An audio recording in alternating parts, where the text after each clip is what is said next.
up, y'all? That's another live edition of Sipping Tea The with your worst thing you girl, could ever do Miss Alicia is Cinnamon. fuck with a groupie.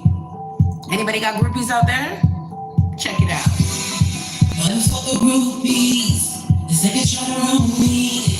Lucky thing I knew me. Don't let me fuck with groupies. Don't let me fuck with groupies.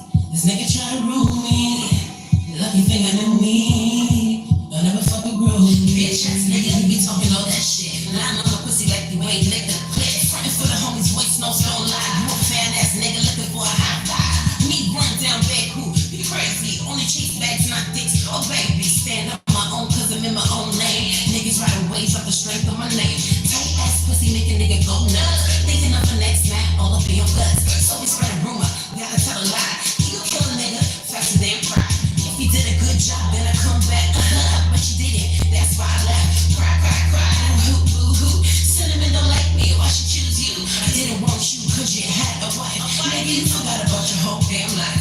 Why you never just take it and go home? Now you see, you end up in a song. Tryna live my life and I wonder why they keep on hating on me. Smiling in my face saying no, you're being fake with me. I don't even want your help, don't call my name. I'm Dedicated to the groupies. Song right here is called Groupie Love. They getting mad, so they talking all that bullshit. Calling up my name every day of the weekend. Scrolling through the gram, cause I hustle while they sleep. And they trying to find out who I was with on the weekend. Hey, yo, I saw her with so-and-so. Man, that girl, she a real hoe. Truth is, I wanna be just like her. Half these dudes online trying to buy her. So jealous of me, they slip a pill in your drink. Your drink? So they can make people think that you with what they do. Wanna make it appear like as if you want to lose, so they can get the man you had, cause they can do what it is you do. I keep on here and watch the company you keep. Never thought this shit would happen to me. But now my life is like a living movie. And I'm seeing people shoot colors and most of them are green. You know, talking about me and they hating on my name, man. Cause I came on nowhere and I took over the game. And the devil couldn't stop me, so he sent the fucking lane. But I kicked him out the way and I got back in my lane. They did.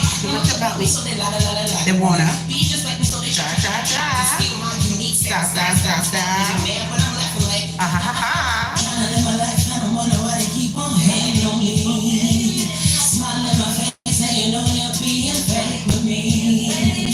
I don't even want your hat, don't call my name all day and night. Trying to live my life and I wonder why they keep on hating on me.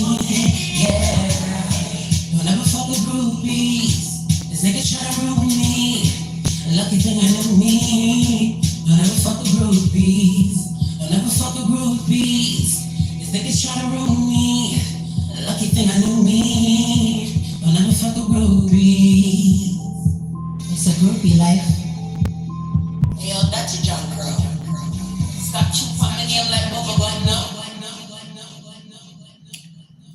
All right. So that song right there was dedicated to all the groupies out there. Anybody who had groupies in their life, that one's for you. Because, you know, sometimes, man, y'all them have groupies as well, too. Pablo, Tado, I don't know how to pronounce your name because English is probably not your first language, but you said it was trash? Yamada. Anyways, like I was saying, thank you, Arlene. Appreciate it. So, tonight, for those of you guys who don't know, my name is Alicia Cinnamon, aka Toronto's favorite spice. And I bring you all the hottest tea in and around the Toronto, the GTA area. Not sure where you guys are checking in. Feel free to drop a flag. Let me know where y'all are coming from. You like the cleavage? Thank you. More to come. Anyway, so for those of you guys who do not know, who've been living under a rock, if this is your first time here, I am an artist from Toronto. And I basically fill y'all in with what's really going on in the Canadian music industry because a lot of people are just not familiar with the Canadian music industry. And me being one of the most controversial figures out there, who better than to bring you the tea than your girl, Miss Alicia Cinnamon. So that song right there that I was just playing earlier is called Groupie Love.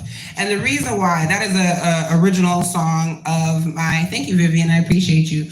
That is an original song of mine. I wrote it off and on. It took me about 2 to 3 years to write it and release it just because it was like an experience that I was going through with a lot of haters and just weird people that were around me. And it's a collective experience. And this past weekend, hold on, I'm gonna make sure I go live on Facebook because I know my Facebook family likes to get all the tea as well too. So I don't know if you guys can drop your comments. Let me know where y'all are checking in from, what city you're from, what country you're from, what kind of content, what kind of music you guys like, what kind of topics you guys enjoy me talking about. We got a variety of topics of you today. For you today, we're gonna go through Drake's new song. We're gonna go through a couple of new artists that I want you guys to check out.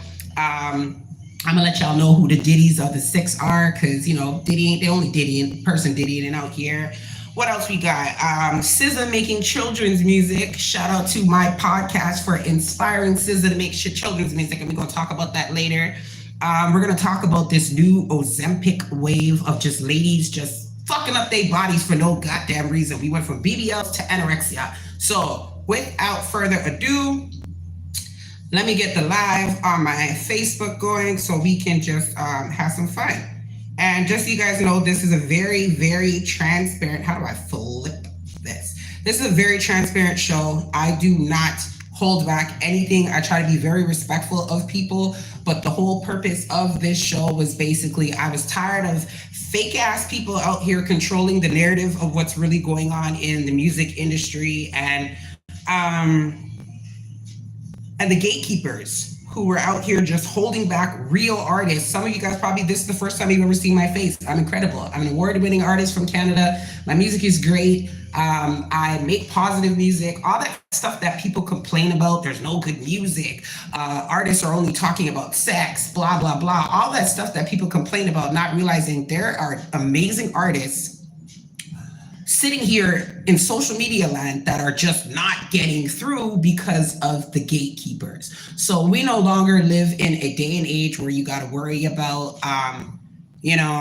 radio and payola and all that stuff. You can kind of create your own wave. So here I am creating my own wave and just breaking down those barriers and just hopefully inspiring other independent artists to create your own lane. You don't need to worry about getting record deals signed or any of that stuff. As great as they are, I will never tell nobody not to get it, but as great as they are, just, you know what I mean? Everything that glitters is not gold. So shout out to my Facebook family. If you see me looking over here, it's Facebook. If you see me looking over here, it's YouTube. Shout out to my Facebook family. Make sure you guys drop stars, drop hearts. YouTube people, like, comment, subscribe. I am trying to get my page up so that, I never ever have to depend on the gatekeepers ever again. So without further ado, Groupie Love was the song that I just played for you guys. And I am going to get into the history of why I wrote that song. Now, I'm an R&B singer. I'm a soul singer. Most of the music that I make is about love, positivity, building the Black community, uplifting females, and just being very, transparent and expressive with my journey and, things that I go through. So the song Groupie Love that I just played for you guys was basically a song, self-explanatory, about groupies. I had some men in my life who, just were trying to gatekeep my career and the things that I was doing with myself simply because I wouldn't sleep my way to the top. And get my lipstick going. Because, can't be having chapped lips up on here. Yeah. So essentially, the song was just about the gatekeepers. It was about people in the industry, DJs, producers, stuff like that, men who just forgot that they were married and just got themselves caught up on some, why doesn't Alicia Cinnamon like me? Why won't she sleep with me? Blah, blah, blah. And it's like, bro, you are in a whole marriage, and that is the reason why. And then the second part of the song, I explain where there was a point in time when I was roofied. And when I was roofied, it was basically like a way I personally believe it was a bunch of jealous females that did it because they wanted to stop my shine. So I wrote a song about it. Like I said, very transparent, wrote a song about it just to put it out there and let people know, like, you got to watch the company that you keep, because especially if you're somebody who has a gift or a talent, there are people that see you on the come up and they try to they try to hold you back. The people that you think are friends, they're really not your friends. So these are people that during COVID, I was my dad passed away, and I was hanging around. Somebody invited me over weird ass motherfucking dude. Invited me over. I should have known better, but it was COVID. You know, COVID, we didn't know better about things. And I was invited to just, my dad died. They said, hey, come over. You know, we heard that your dad passed away. Come on by. So I went by, and my spirit said, make sure you bring your own drinks. Because if I don't want to be drinking from nobody. Long and short, at some point in time, one of them roofied me. And they were like, it was like a dirty little secret where they felt like I was supposed to be embarrassed about it. And they wanted to, I can honestly say that day, my dad must have been with me in spirit because I had his ashes. I was wearing his ashes. I don't know what these people did to me, but I was spared by the grace of God. And by the grace of God, they started spreading rumors and saying like, yeah, we beat her up and we did this and we did that. And they were really clout chasing off of it. So I was like, okay, I'm going to expose you guys because there's nothing cute about that. And you need to be put on blast. So that's exactly what I did. And I wrote a song about it. Just the song was like a building process. It was a compilation of just different experiences and just warning females, like, look out for this. The reason why I'm bringing this up is because this weekend I was confronted by this weird dude, the dude that invited me to the house, and was basically like, oh, you wrote a song about me, and he's like threatening to shoot me. He's pressing up on me at a club, and he's like, and I'm like, bro, I have been sparing you, okay? And what he was more or less like, you wrote a song about me, but the song that he was worried about me writing about it, the part of it was the part where I was talking about like basically men being groupies and a dude eating my pussy and blah, blah, blah, and all that stuff. Now, dude, that part of the song is not about you. My baby mom said that you wrote songs about me. I would never, ever in my life take my time, my energy, anything into writing a song about a man that I never actually slept with and then lying and say that we slept together. So that part of the song is not about you. The part about me actually getting roofied is because initially, like I said, I thought it was females that did it. So I was warning females to look out for other females that were, look out for the girls. Because a lot of times it be the females that are doing the stuff and trying to clout chase for men. So for a man to approach me and decide that he's going to threaten me at a club, like, oh, you writing songs about me, I'm going to press you and blah, blah, blah, and all this other razzmatazz, right? And I'm like, bro, this is the reason why I will constantly ride for Megan Thee Stallion. Because if anybody is familiar with how this is a dude trying to make his name in the Toronto music industry and trying to get a little come up, trying to be a little producer. I don't know what he's trying to do. Ever since he started off as a fan of mine, I seen him at a bar one day. He came up to me and was like, hey, again, if you guys see me going back and forth, this is Facebook, this is YouTube. He came up to me and said, hey, I'm on your Instagram, love your music, blah, blah, blah, whatever, whatever. And he just started off as a fan. And then as time progressed and went on, it's like, COVID came and we could only be around our proximity. So I did a lot of like community events. I fed people's children's, did barbecues, all that type of stuff. And this particular person was always there. I shot a music video, they were there. So when my dad passed away, it's not the best decision making. My spirit was like, I don't really trust these people, but we never knew when we were going to come out of COVID kind of thing. So I was like, yeah, let's sort that out and let's, I'm like, let me go over there. So when I went over there, I had my own alcohol and this person already had a drink ready made for me. And I was like, that's weird. Why is there a drink already made for me? So I'm not going to drink that. We were playing Ludi, playing cards, etc. At some point in time, I guess I got too comfortable, let my guard down, and I took a drink from the drink that was already made for me. And I don't remember nothing from since then, okay? This person has been running around trying to tell this story like he has some kind of thing over me or whatever. And this was years ago. And the only reason why I never really told this story publicly is because literally and truly you should be in jail. Like, that's really what it should be. But you have kids, you got a baby mother, you got a family, all this good stuff. So I'm like, you know what? The next day they apologize, sorry, blah, blah, blah. Oh, and initially I didn't really think that anybody put anything in my drink. I just thought I was grieving for my dad and that I was really drunk. Like, I drank. So I'm like, yeah, you got to be careful. It was when they started spreading the rumors and telling people like, oh, we did this and they were bragging about drugging. And then I started looking at my homework, doing my homework and research and realizing that these guys do this stuff specifically so that they could have some kind of leverage over females to blackmail them to do what they want to do. These are the losers, the new losers of Orton Park. I'm not going to say old school Orton Park. I'm going to say new school because all the real people from Orton Park, they're gone. These are all the new school weirdos that I don't even think really even live in the neighborhood, but they just come to that local bar there and do their fuck shit and try to like drug and sexually assault females left, right, and center. Let's just call a spade, right? So with that now, this man approaching me in the club, threatening me. The reason why I'm putting this out there is because I'm sick and tired of this individual trying to clout chase off my friggin' name. Number one, nobody's afraid of you. Okay? I'm gonna put this clear as day. I am not afraid of you. You're a punk. I think you are the biggest bitch on the face of the planet. For the fact of the matter is that the only way that you can get girls to submit or whatever it is that you want is by having to drug them. You're a bitch, straight up. Then you pressing a female in the club. Why didn't you continue when the men told you to stop? Right? Because you're a bitch, straight up.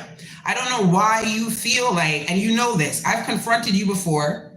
You've the girls that, you know, whatever did what I've beaten up your homie already. I already sorted out everything. I already dealt with what it is that I needed to deal with, right? And then you guys apologized. You guys came to me and begged me to, okay, I said every time I see your homegirl, I'm gonna beat her up. And you said, please, can we just squash the beef? We apologized. We didn't, you know, we were all intoxicated, blah, blah, blah, whatever. So I let it slide because you guys apologized. I don't know why 2-3 years later, you feel like you're a badman and you're trying to press people like 4 or 5 days into the New Year's. You're trying to press people. And then I don't know whether you really had a gun or not, but as a man, why do you need to press a female with a gun? You couldn't slap me. You couldn't box me. You couldn't tump me. You couldn't get a bunch of girls to jump me because you're a bitch. And again, I go back to the whole why I stand with Megan Thee Stallion, because if you guys really understood what we had to deal with in the Toronto music industry as females, you would understand how when these men's egos get hurt, even just the slightest bit, they don't know how to reciprocate with words. It's, I'm going to shoot you. But what pisses me off is they don't have this same type of energy for other men. It's only females. Now, I grew up around real gangsters, real thugs, real niggas, whatever you want to call it. Even if you look at the mafia, any of those things, the women and children are always off guard. You don't mess around with women and children, period. It's just a thing that you just don't do. So to feel like you're accomplishing something, my clip fell down. So to feel like you're accomplishing something by intimidating females is pathetic. And I'm not a female that can be intimidated at all. Now, am I bulletproof? Absolutely not. But if you have to resort to threatening a female with a gun, you're a bitch, straight up. And you don't get no stripes from that. And the fact that you thought I wrote a song about you talking about, oh, you ate my baby mom said that you said I ate your pussy. When did me and your baby mother ever have a conversation? Like, I need regular people to not insert themselves in my life, especially people from Scarborough. Like, I know you guys see me around and shit, but we're not upon the same level. Like, let's just clarify that shit right now. I don't have conversations with people's baby mothers. People's baby mothers follow my podcast, follow my Instagrams, and start puzzle piecing things together, trying to figure out who the hell I'm talking about and if her baby father is one of the culprits. Now, the reason why you would think that this song is about your baby father is because you know that your baby father drugs females, period. Point blank, period. That is the reason why.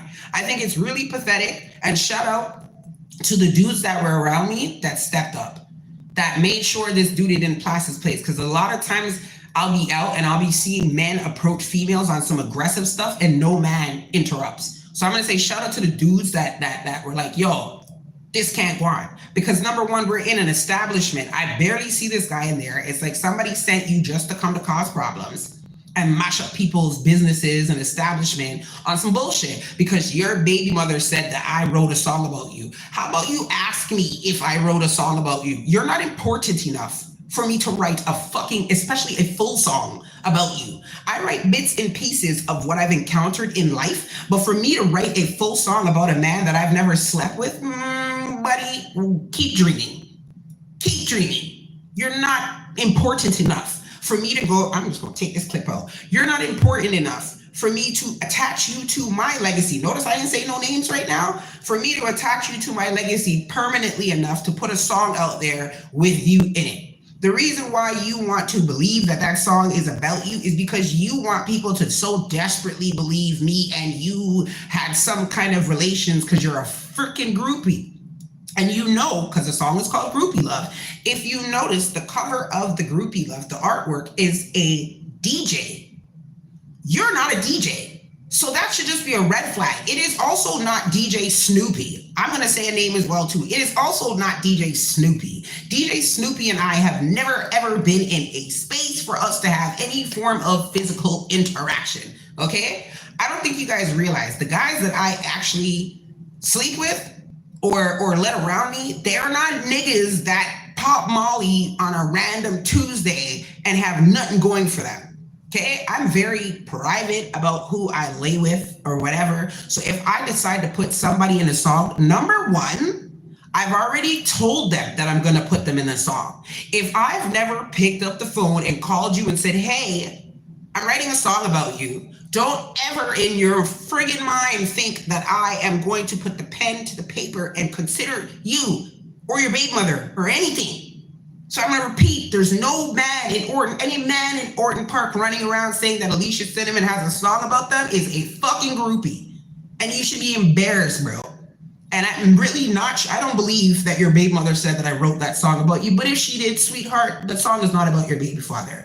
However, especially the first part. However, the second part about niggas and females out here drugging people, who the cap fits? I can't name names because I don't know who did it. I just think it's really interesting that the two times that I felt like I was roofied, this nigga was around. Now, the fact that you approached me in an open space and thought that I wrote a song about you, I was like, hold on, are you incriminating yourself? Because I was just writing about experiences that I went through. I never really had a specific name or actually knew who did what. So the fact that you think it's about you, you are indirectly telling on your goddamn self. So therefore, females need to worry about this dude running around here roofing people in Orton Park. And you guys know who he is. YouTube over here, the only reason why I don't want to say dude's name is because I don't want to make him famous. But anybody that's seen the interaction that happened this weekend, you know, because I know people are like, why is Alicia cussing this dude? I'm not afraid of you guys. I think it sucks that I'm standing and I'm outside having a good time and you feel you can come and threaten me in my ear and I'm just going to let that shit slide. Hell nah. Bring this shit to the surface because if anything happens to me, motherfuckers is gonna know it's you. Straight up. We're not going down in silence. What kills me is that I've already confronted this guy in person. People, for 2025, lay off the fucking drugs. If you are like, you shouldn't be doing nothing when you're in your 20s, but especially if you're in your 40s, like I'll give pass to young people that are experimenting and trying to figure themselves out and whatever. But if you're in your solid 40s and stuff, lay off the Molly. Let me go deeper. Lay off the cocaine. The cocaine is what's really getting you niggas super revved up to feel like you got some superpower that you don't have when you're friggin' sober. Straight up. It's the stupidest thing. I don't know what would possess anybody to come and confront me in an open space and ask me about my friggin' music. Are you crazy? Are you nuts? So I will repeat, there is no regular, degular, smuggler dude who should ever think that I have taken the time to write a song about you. And if you're stupid enough to let your baby mother convince you that I wrote a song about you, both the two of you guys go get therapy.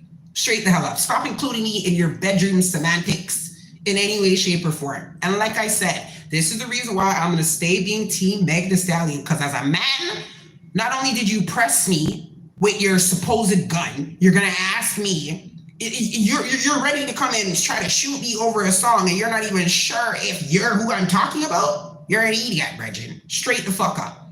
You're a whole clown because you're emotional. At the end of the day, you wish that the song was about you. And you've been running around utilizing my name for far too fucking long, and I never told people that you're a waste. Straight up.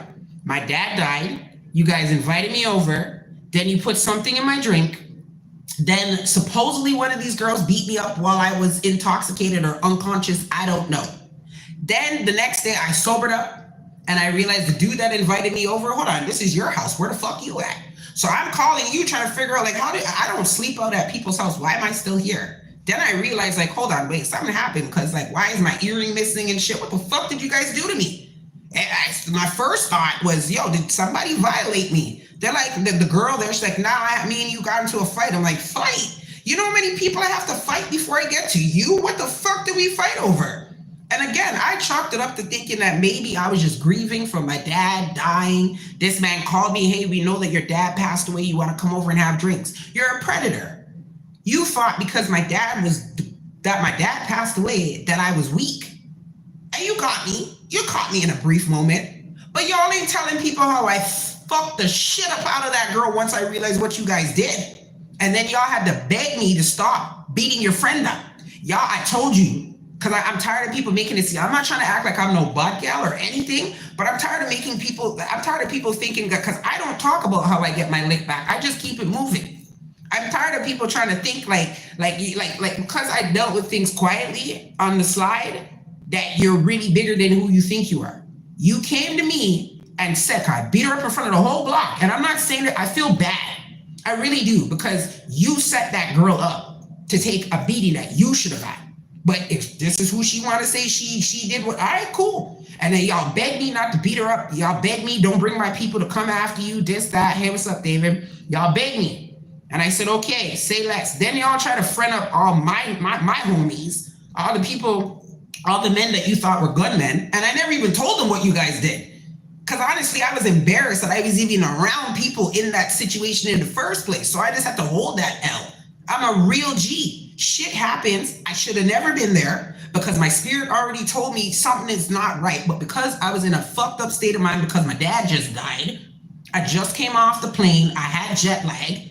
And I was like, yo, I don't want to be by myself. Shout out to COVID for fucking people's lives up. It was during COVID. So I came and I had a couple drinks at y'all. But y'all telling people I came over there intoxicated. I came over with my own liquor because I didn't trust you guys. I don't get intoxicated sitting inside my house by myself. Okay, that's for losers.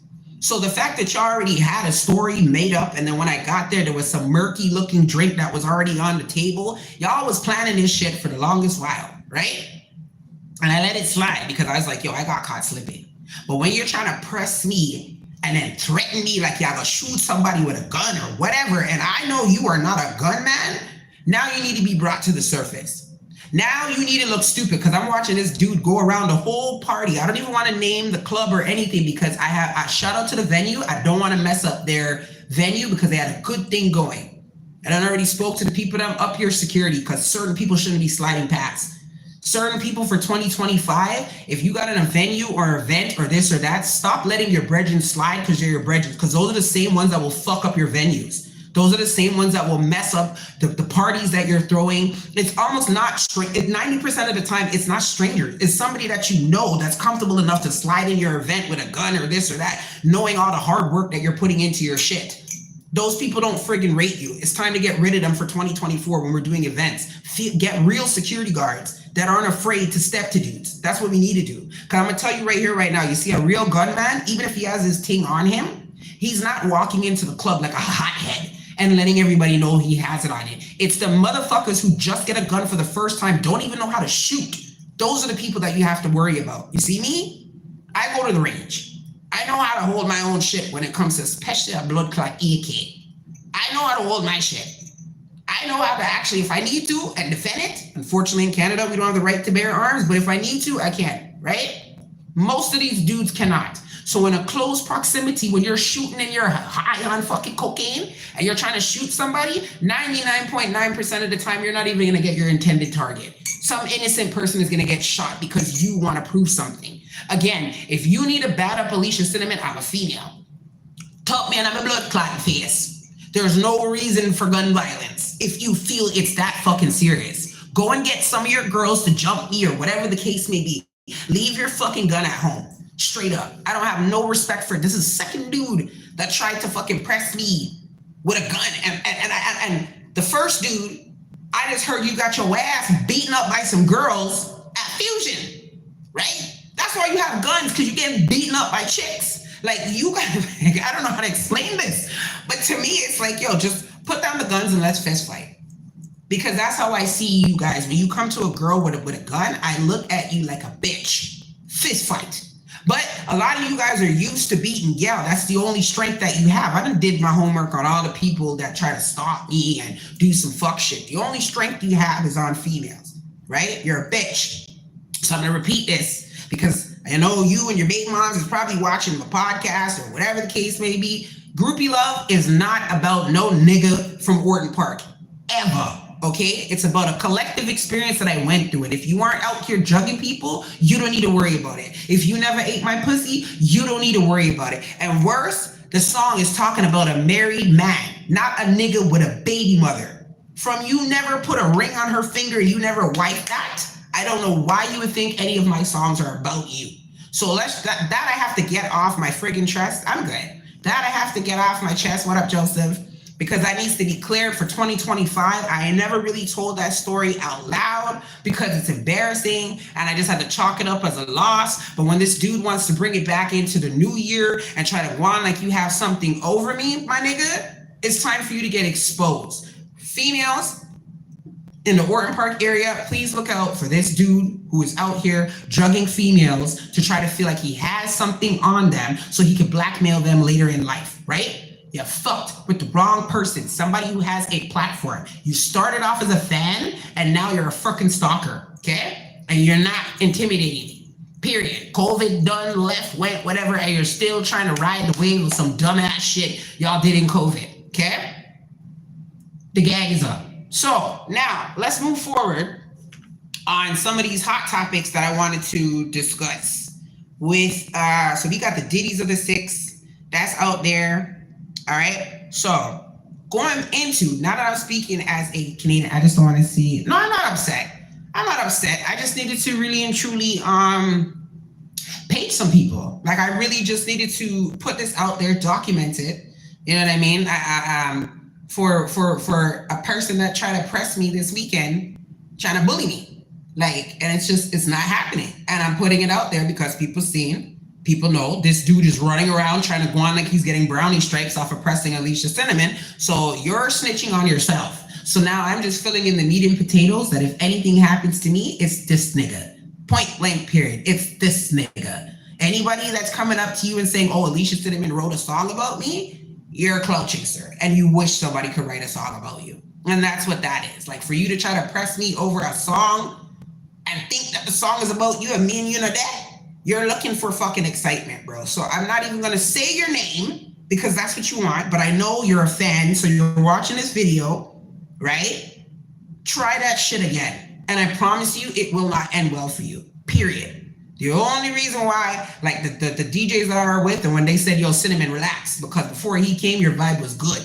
So don't let this dude fuck with your vibe. I said, say less. Say less. Because again, I would embarrass you on fucking spot and let people know what the hell it is that you're up to. You are a predator. And again, to the baby mother or whatever, your baby mother, homegirl, I'm the least of your problems. You need to be worried about the females that are around him. Alicia Cinnamon is probably one of the only females that has not slept with your baby father, and especially slept with your baby father and skin teeth in your face. So please don't mix me in that shit. Out of respect for you, not even respect, because he's a John Crow in the first place. Your baby father is disgusting, bro. It's not even that he cheats on you. It's whom he's doing it with. The dirtiest fucking females of the six. I hope you're getting tested. He's a dirtbag. Straight up. As a man, if you're giving your woman bun, you should not be eating bati. Straight up.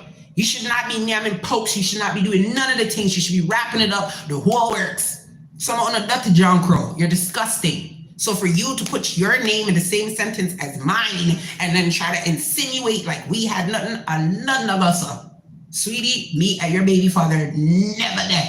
And that is before I even knew he had kids, after finding out he had kids, all of that shit. Because I think your baby father is disgusting. And I don't mean to disrespect you because I'm a girl's girl, but I don't think anybody's ever really told you this shit. Because anytime he comes around, they try to, hey, let's just cover the tracks and da-da-da-da-da. I feel bad every time I see you because I'm like, yo, this girl is, how the fuck did he rope her in? You're too good for him. You're too good. I don't think it's my place to tell nobody about their man because y'all just gonna go right back to the nigga anyway, so I don't say nothing. But when you guys try to incorporate yourself in my life, let me just explain. You ain't got to worry about me at all. Me and your baby father, you ain't got to worry about that shit. Okay? Cool. So I'm just glad I got that piece off my chest. Okay? That was not supposed to be the first topic of whatever, but I'm glad it was off my chest for 2025 because I didn't realize this guy was running around here and trying to associate himself with my music. Are you sick in your head? You are really, I mean, like groupie love might as well be about you because at this point you are a groupie, period. But no. And what kills me is I was freestyling groupie love from COVID time. And you were in the comments hyping it up. So how you now think a song is about you that was already in the works from like 3-4 years ago? Don't include yourself in my legacy, bro. You're inconvenient. Like, what's the word? Irrelevant.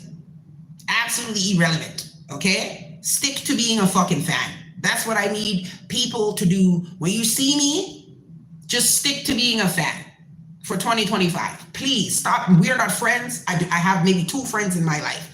Just because we're friends on Facebook does not mean we're friends in real life. Just because you see me, shout out to the people that see me and just hail me up and go about their business. Wagwan artists. That is it. We're not friends. Okay? COVID had people around people just based off the fact that we were in lockdown for 2 fucking years. So I had to make do with the environment that I was in. And I, was doing barbecues. And that's the thing. During COVID, I tried to keep people's spirits alive.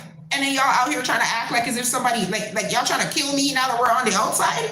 I'm feeding your motherfucker, you greedy ass motherfuckers. You guys, you don't like somebody, but yet when I'm doing barbecues, all y'all eating that shit though. All y'all kids come in, and it wasn't funded by no government, no this, no that. That was all money out of my pocket. Supposedly the pie is in your blood clot.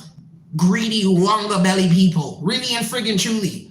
So I'm just saying this right here, right now.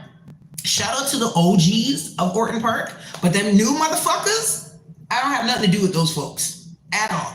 Straight up. From Perry Foul left, from Blenda left, from the real left, I don't have nothing to do with these fucking crackheads that are there, functioning crackheads. You guys work just so you can buy drugs. That is it.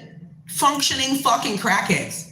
And like normally, like I try not to judge people because you never know what people are going through. But bro, when you bring your crack problems my way, it's time for people to understand that is not just alcohol. That is not just fucking Molly. That is straight up. I literally watched you guys pick up a random schlanking guy from a club, bring him back to your spot to do cocaine. And I was like, I'll drive everybody to where you need to go, but I'm going home.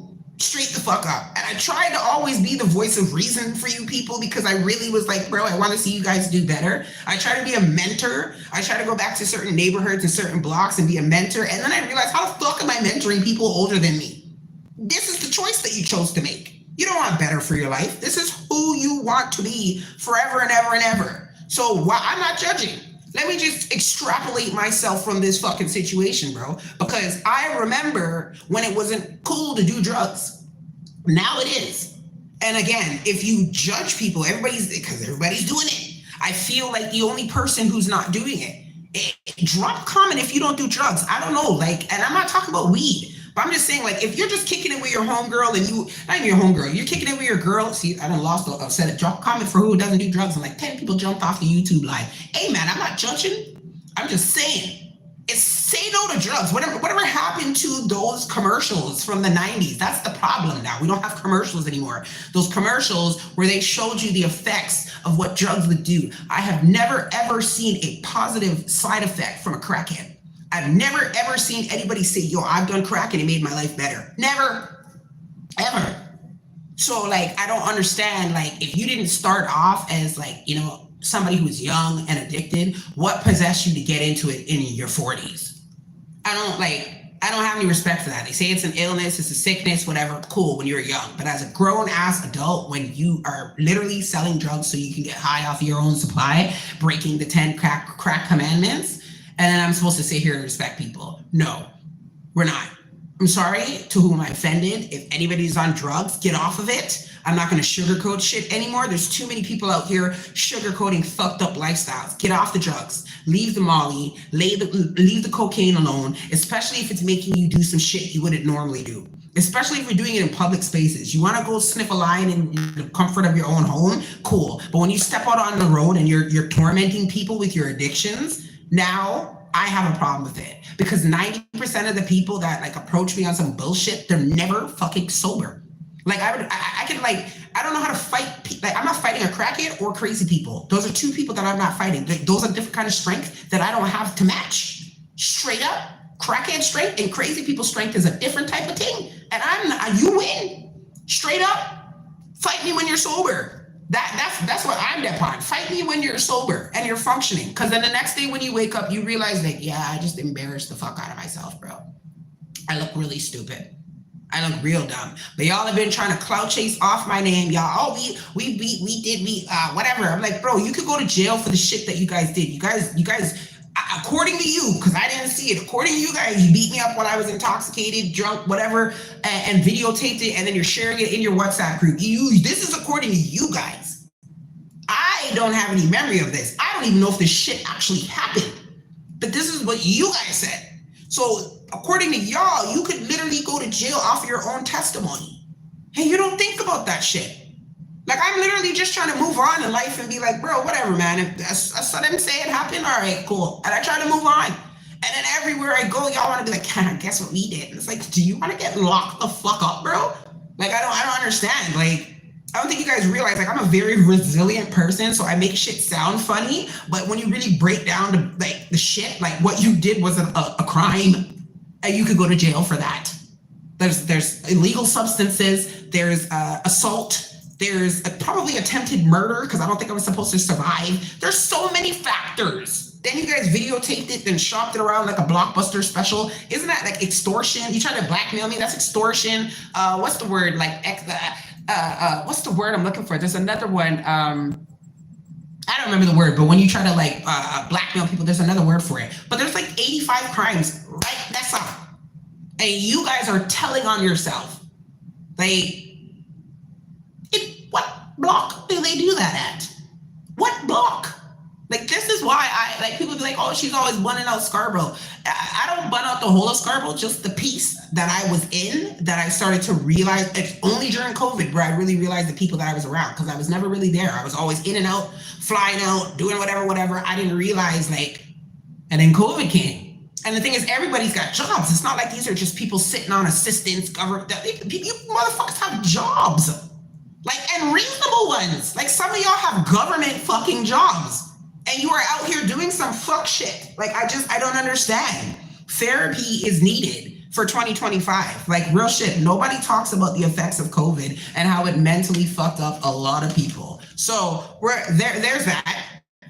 Now, you can get mad and say Alicia Cinnamon said some shit, and your name still didn't get caught up. As much as you want your name to be brought up in this, you will never hear me say your name publicly, because you're a nobody, bro. You're a nobody. It's just anybody who hears you running around telling that story is gonna watch back this and be like, you know how stupid you look thinking this song's about you, and the girl literally did like a whole hour live saying that it's not. Yeah, idiot. Yeah, bumba clacky that. You have sense? Sense, bro, sense. Like, y'all know I'm ignorant in real life. I have to be censored on social media. In real life, I'm really that person. So I don't know, maybe that's why you have to come at me with a gun. I don't know.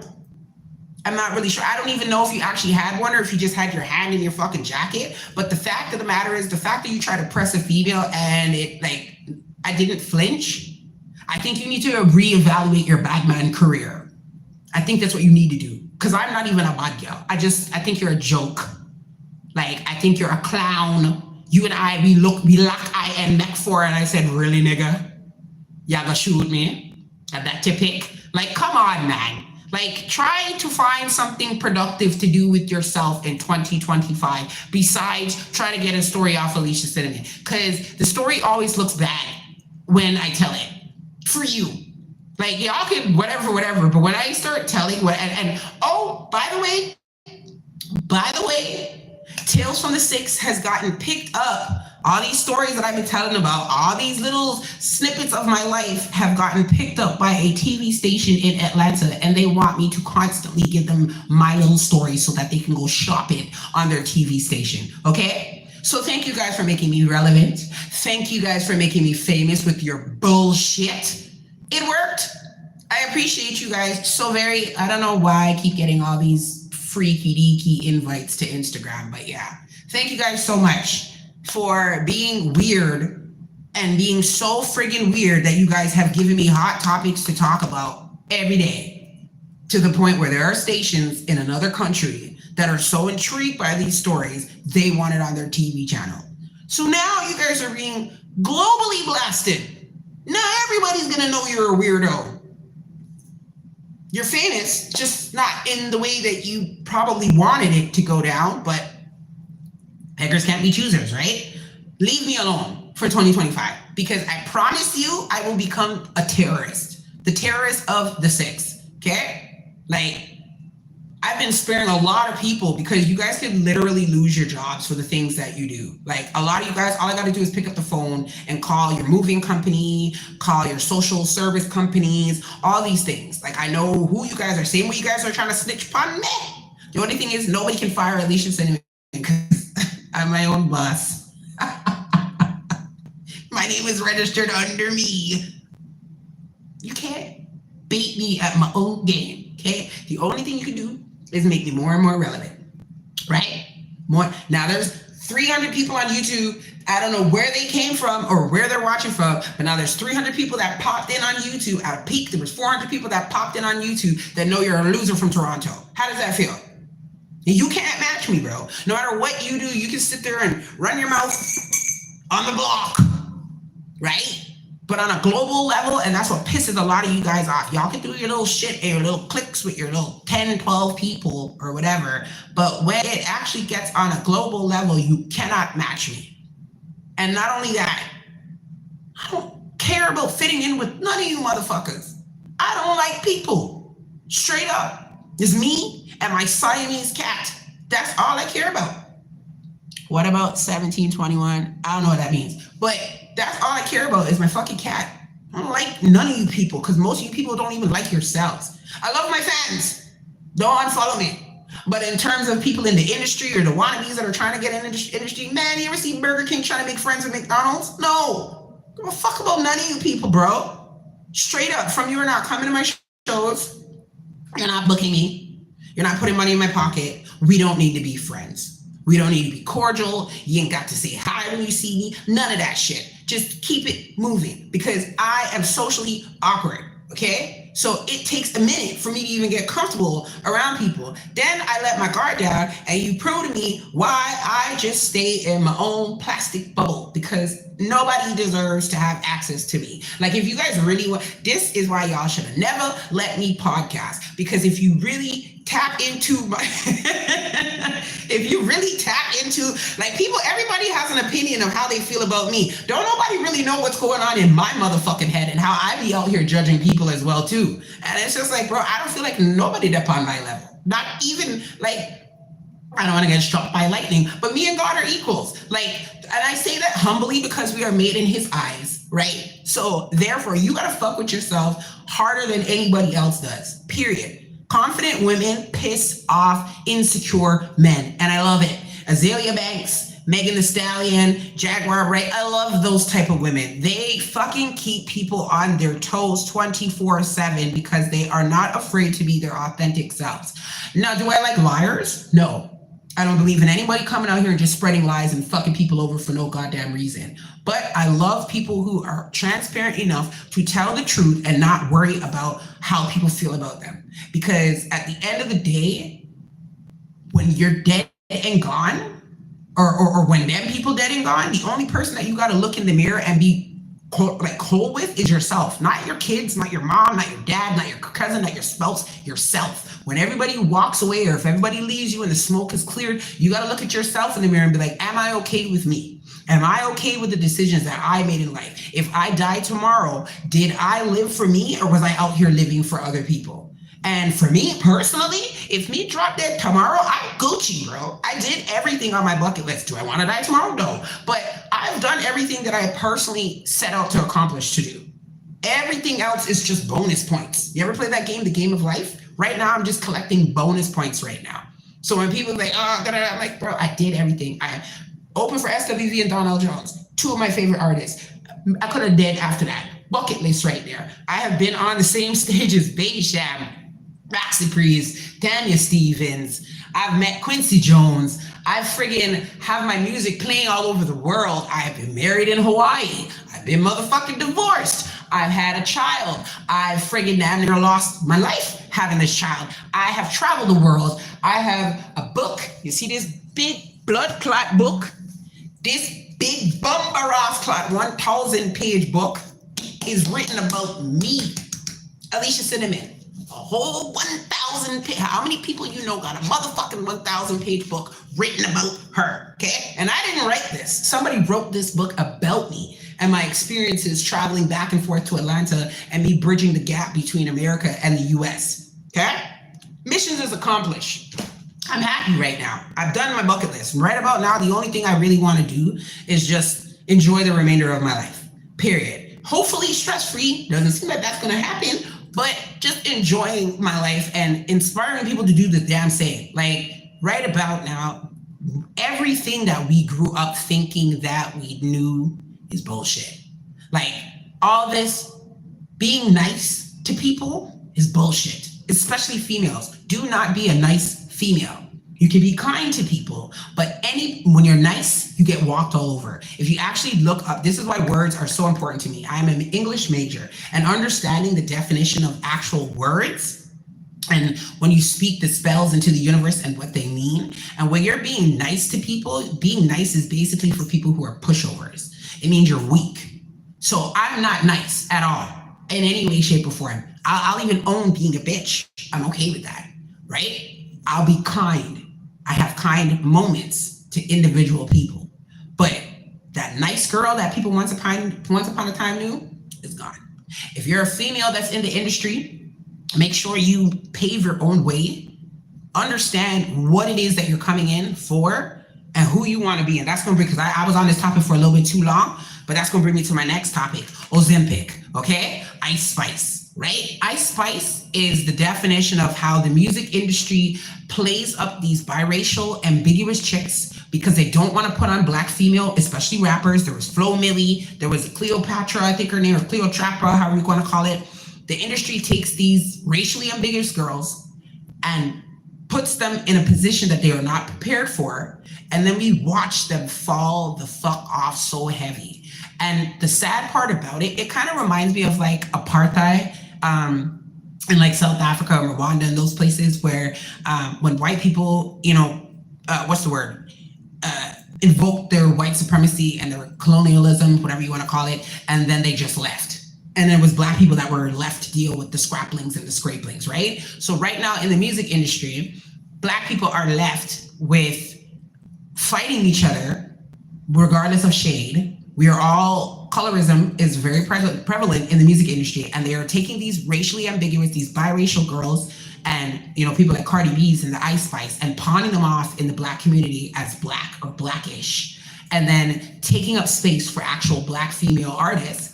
And they don't care about those light-skinned girls or those biracial girls either. They don't give a fuck. Look, anybody checking for Ice Spice? Or look, Ice Spice is virtually like fading away in front of our eyes, and nobody's doing anything about that. And from the moment that girl came out, everybody was waiting for her 15 minutes of fame to be over before it even started. And I'm literally like, every time I see her, I'm like, bro, shout out Burundi. Hey, Africa, big up yourself. Every time I see her, it breaks my heart because I'm like, now a lot of black girls is going to be happy, like, she fell off. And it's like, why are we happy? Because they chose to play us up against each other. But what did Ice Spice really do to Alicia Cinnamon? Nothing. This girl is not supposed to be that fucking MAGA. If you look at her before she even got in the industry, some people are just not made to be slim. I've always been fat my whole life. I've been a roly-poly. When I got in the industry and I became anorexic, and you can start seeing my clavicles and all that shit, that's when I was like, okay, we're not doing these white people standards anymore. It's time to eat. And those who don't like it can kiss my black motherfucking ass. And hence, now I got titties, okay? I didn't have these a couple of years ago because I was hungry as hell. So when I'm looking at Ice Spice, I know that type of hunger. She ain't eating real motherfucking food because she's trying to fit into the white beauty standards, so to speak. When I was modeling, it was always like, yeah, lose 5 more pounds, 5 more pounds, 5 more pounds. Before I knew it, I'm like, yo, there are people who don't even know that I was actually thick. There are people who only know me as this walking skeletor passing by them. And then when I started gaining weight, it was like, oh my God, is everything okay? And it's like, yeah, I'm healthy. Like, what the hell? So now we're seeing the same thing with Ice Spice. That's not working out. I don't really want to say it's specifically Ozempic because I don't know if that's what she's on. That seems to be what everybody is shortcutting right now. I think that is stress and probably drugs, but stress, overworking herself, depression. There's nothing worse than being put. Thank you, Ben Hernandez. Appreciate it. There's nothing worse than that people putting you at the top and then just you're not ready for that top and then you just get pushed off. It's like bungee jumping and you're not connected to the rope, right? So we all watched Ice Spice and we're like, she can't perform. She doesn't know what she's doing. She don't even look like she's interested in the crowd. And they just kept pushing her because all they knew was we're making money right here, right now. They knew her time was going to be up soon. She didn't know how hard she was going to fall. And most people don't know how hard they're going to take it when they fall. It's one thing to fail. It's another thing when you're failing and not everybody's got Alicia Cinnamon Piper strength, okay? Not everybody has strength to watch people just turn against you for nothing, right? And then especially if your head was so gassed and you actually believe the hype that they put behind you. Most people have enough sense to know that, this is bullshit. I know I'm paying for streams, this, that, blah, blah, blah. But when you are actually believing the hype that was put behind you and then you see yourself just fall in real time, that shit is depressing. We are watching Ice Spice go through a real depression. And you know who's next? Tyla. Tyla was always a tiny girl. Tyla is invisible right about now. That little softness that she had on her tiny little body is gone. It's just skin and bones on an already MAGA frame. And then she's probably not even 5 foot, if that, maybe 5'1" tops. And she's only, 21 years old? Like, they're going to starve her till she stops getting her friggin' period, like them ballerinas. Like, I look at Tyla and I can already see that the industry has taken its toll on her. And I feel so bad for that little girl, literally and figuratively, because she's not going to last. That what she thought, I'm gonna be the next Beyonce. Beyonce is behind the scenes and fucking you up, Tyla, and you don't know this. Like her root workers and all that shit, they working on your ass. I'm telling you that right here, right now. The whole of Nigeria, Tyla just did a performance, bless her beautiful, tiny little soul, and she just tanked in Nigeria. Because it's one thing to have the international hype, but when you go back home where it matters, and she's from Africa, I'm not talking about just South Africa. I'm talking about Africa as a whole. When you go back to where the people know that you got your come up, and her come up originally where she's at, most people believe it should have been Ayara Starr or even Thames, but Thames at least got her flower. But Ayara Starr is the one that brought Tyla onto her sets and her shows at Afrochella. And Tyla was like, looking up to Ayara Starr. And then she was signed to Epic. She had one deal called It's Getting Late. She had one single. Ayara brought her on stage, let her do her little thing, right? And she was looking up to Ayara. Ayara, water hit, TikTok blew it the frick up. And all of a sudden they started giving this girl a lot more than she probably should have got at such a short period of time. And you have to look at it like the reason why they're giving her so much shit is because they know she's got a window. So they're like, we need to get as much as we can get out of this girl before her window is gone. Meanwhile, her head is gassed up into believing like, oh my God, I'm really going to be the next Beyonce. Beyonce is Beyonce because she killed off. You know what? Let me just stop before I'm next. I'm just saying, okay? Beyonce and Jay-Z are not Beyonce and Jay-Z because of hard work. So if you ain't willing to do your competition, just go on ahead and be a regular artist, okay? Beyonce and Jay-Z, they ain't never gonna be nothing like Beyonce and Jay-Z ever again. Ever. One, because people are catching on to it. All this exposing Diddy, Jay-Z, you next. You notice Jay-Z was not at the halftime performance? Anybody seen Jay-Z lately? Jay-Z's hiding, bro, okay? We ain't gonna see nobody get on them levels because you're not gonna be able to get away with the shit that the motherfuckers did to get on those levels because everybody's getting exposed, right? So Tyla thinking she's gonna be the next Beyonce, bless her heart. Beyonce is gonna make sure your career is messed up before you even blink about being Beyonce. Okay? Blink, not think, blink about being Beyonce. Your career is already mushed up. Hence why we don't see Chloe Bailey getting the flowers that beautiful soul deserves. Chloe Bailey was too close to being the next Beyonce. Beyonce, we all saw it. Beyonce was like, yeah, oh, you think you're going to replace me, bitch? Let me just sign your ass and shelf you and then put some opioid upon your blood clot so you will never surpass me ever. Beyonce, Tyler, because she wasn't African American, by God's grace, she should have stayed in Africa. She should have stayed with the African audience and she would have been safe. The minute she tapped into the American market is when they realized, because Americans believe that once you go to America, you belong to them. Americans honestly believe that the music industry is all about America. They don't think that when I was there, a couple weeks ago or whatever, and it's like, oh, well, you're in America now, you got to speak like us. I'm like, nigga, I'm visiting. The fuck do I look like putting on an accent for a week or two? What the hell? I'm like, bro, ain't nobody trying to come over here like and take over. Like, yes, I go back and forth. I love Atlanta and I don't keep on going my back and forth or whatever, but I'm a Canadian artist. So, I just had to get into a whole argument with a DJ from New York. I was like, oh, you're nobody, blah, blah, blah, blah, blah. And I'm like, bro, other than you being on Instagram, I don't know who you are either. Oh, fuck, you want to be DJ Cassidy? I have no idea. I met you. This is where you have to humble people, and I enjoy it. This dude's like, oh, you are nobody. Mind you, okay, let me just put this out there, okay? I'm not fighting you niggas over Cartel, okay? I'm not fighting not a nano one of you motherfuckers over Cartel. Oh, God, I'm going to say, straight the hell up. This dude was ready to end my whole life because Cartel forgot his lyrics at Freedom Street. How the fuck is that my fault? What the fuck is this shit? I'm tired of this shit. So I said to him, bro, I thought we was just having a conversation. You cannot conversate with nobody about fucking Cartel, bro. First of all, I knew we were in trouble when Mandem started bleaching again. I was like, are we really doing this? I saw my ex and his lips were purple and his skin was like clear. And I'm like, are you bleaching, my nigga? What the fuck? Hey, yo. Gosh, I'm like, no, you're bleaching. Trying to lie to me, tell me you're not bleaching. Like, you were not multicolored when we were talking. I don't know what girl is allowing this shenanigans to go the fuck on because Cartel is out now. Notice that Cartel is not even bleaching anymore. Like, you motherfuckers, like, as soon as Cartel touched base, I seen like 20 men start bleach back. Them grown men. Why are you being influenced at the age of 40?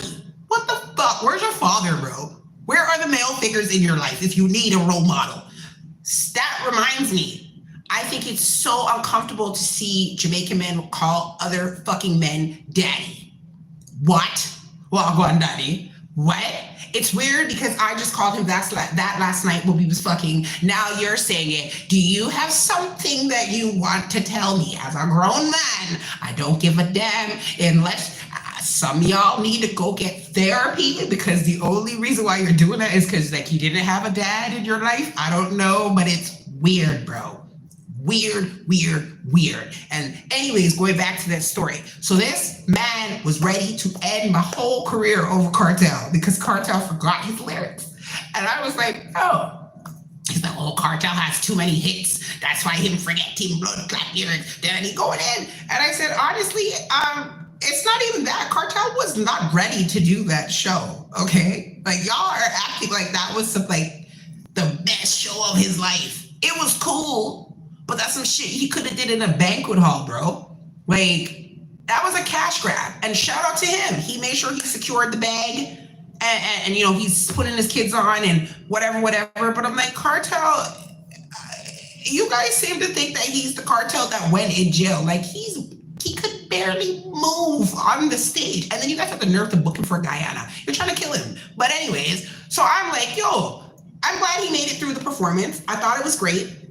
For him, given the magnitude of the stage, I feel like they could have threw some dancers there. I've seen a couple of them in the crowd wondering why they weren't on stage, but whatever. Shout out to Spice, because she's always gonna be extra. Shout out to Baby Sham. Those two, I think, really held down the show because they're consistent. There's a Bounty Killer. Bounty Killer did his thing. Rashawn and him, big teeth. Rashawn was there taking his moment to shine. Who else was there? Lisa Hype was horrible. Please don't beat me up. I am not speaking as an artist. I am speaking as a podcaster today, okay? Lisa Hype should have practiced. But when I see in the room that they were practicing it, I'm like, are you in a closet, bro? You're about to go on a stage as big as a street. When he ran across the stage, I thought he needed a toilet. When Spice had the audacity to put her legs on the man's foot, I'm like, you're trying to kill him. You don't really like Cartel. You want him for dead. He's trying to hold up poor Spice. Like, bro, Cartel can barely hold up Saddam, and you want to come put your big body on him. But that's neither here nor there for me to speak. I don't want to body shame. But first of all, Spice don't have no manners, okay? She had bubble upon people, man. Like, Spice don't have no manners. I'm sorry. Like, she didn't need to do that. But it's because Saddam is a little white girl, why she was intimidating her. You know, Spice really have crush upon Cartel. She you know, Spice really feels like she's supposed to be in Saddam's place. So she's going to remind her every chance she get, I fucked her and Lisa Hype. Jamaican girls are wicked, you know? Both of them were like, listen, me already fucked your man and we can do it again. And they made sure they put that in that poor lady's face.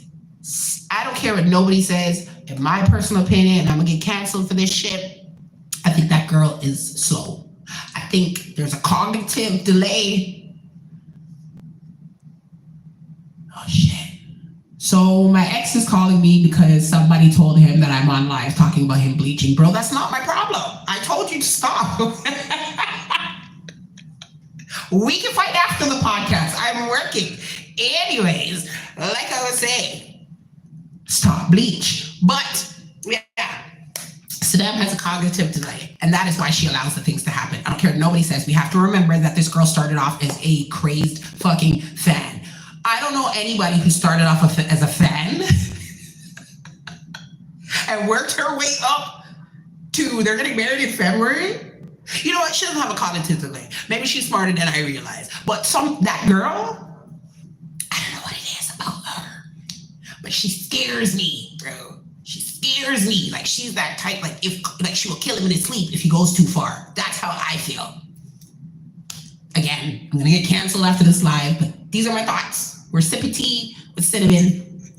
The tea is getting a little bit cold still, but anyways, like I was saying, so the man tried to cancel me because Cartel forgot his lyrics, right?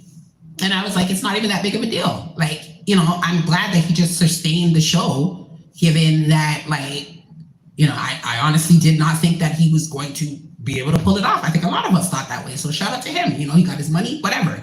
You know, bigger and better for the next one. You guys are acting the whole comparison to like Buju. Like, don't be disrespectful, bro. Buju can still high step. Buju can still move and breathe. And I'm not trying to be disrespectful, but like, black people don't take their health seriously, bro. Everything's a friggin' joke. Okay? Graves' disease is terminal.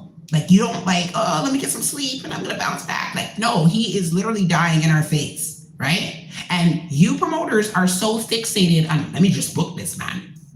Let me just book him. So of course he's gonna take the booking, right? But it's like, if the pressure wasn't there, like, oh, he just came out, like, oh, da, da, da, da. That's like, yo, he didn't come out like when Buju came out all deezed and, you know, ready to go and shit. And he could do 2 or 3 hours. And correct me if I'm wrong, because I don't remember, but I don't think Buju had any opening acts. I think it was just him. So the comparison is not comparable. I'm glad that Cartel was able to get his flowers. That's what I was saying. I'm like, I didn't look at it like I did not have any expectations of this being the best show of his life. I really just wanted him to get his flowers. God forbid anything should happen to him. I was looking at it like Michael Jackson. When Michael Jackson did This Is It, and he overworked his body. A lot of people do not realize you can overwork your body as an artist. It's just like being an athlete. It is very physical and strenuous. And a lot of people think they could just jump up on stage for 2 or 3 hours and then your heart stops. There's a lot of artists that have passed away that way. So I was just happy to see him get his flowers. That's what I was getting at. I said, did I expect this to be like Celine Dion, Luther Vandross, them people, when they realize they're not up to par, they ain't performing because they ain't giving no half-ass show. I was looking at it like, if I had to go out with a bang and I felt like I might not have that time anymore, then I'm gonna do what I can do. That was me saying like I shut him out. He got what he needed to get. Just like I told you guys about my bucket list earlier. If I dead and gone, I'm content. That's why I felt that Cartel. He came out and he got his flowers. Who told me to say that? Yeah, bitter. Yeah, jealous bomber ass clot. You're mad because you don't have no blood clot hit. And guys, I'm gonna say Cartel to the world. World boss, what? This man cussed me for 24 fucking hours straight. Every time I said, bro, you win. I ain't fighting no nigga over a nigga. I ain't fucking, you win. Then I would get another comment like 6 hours later.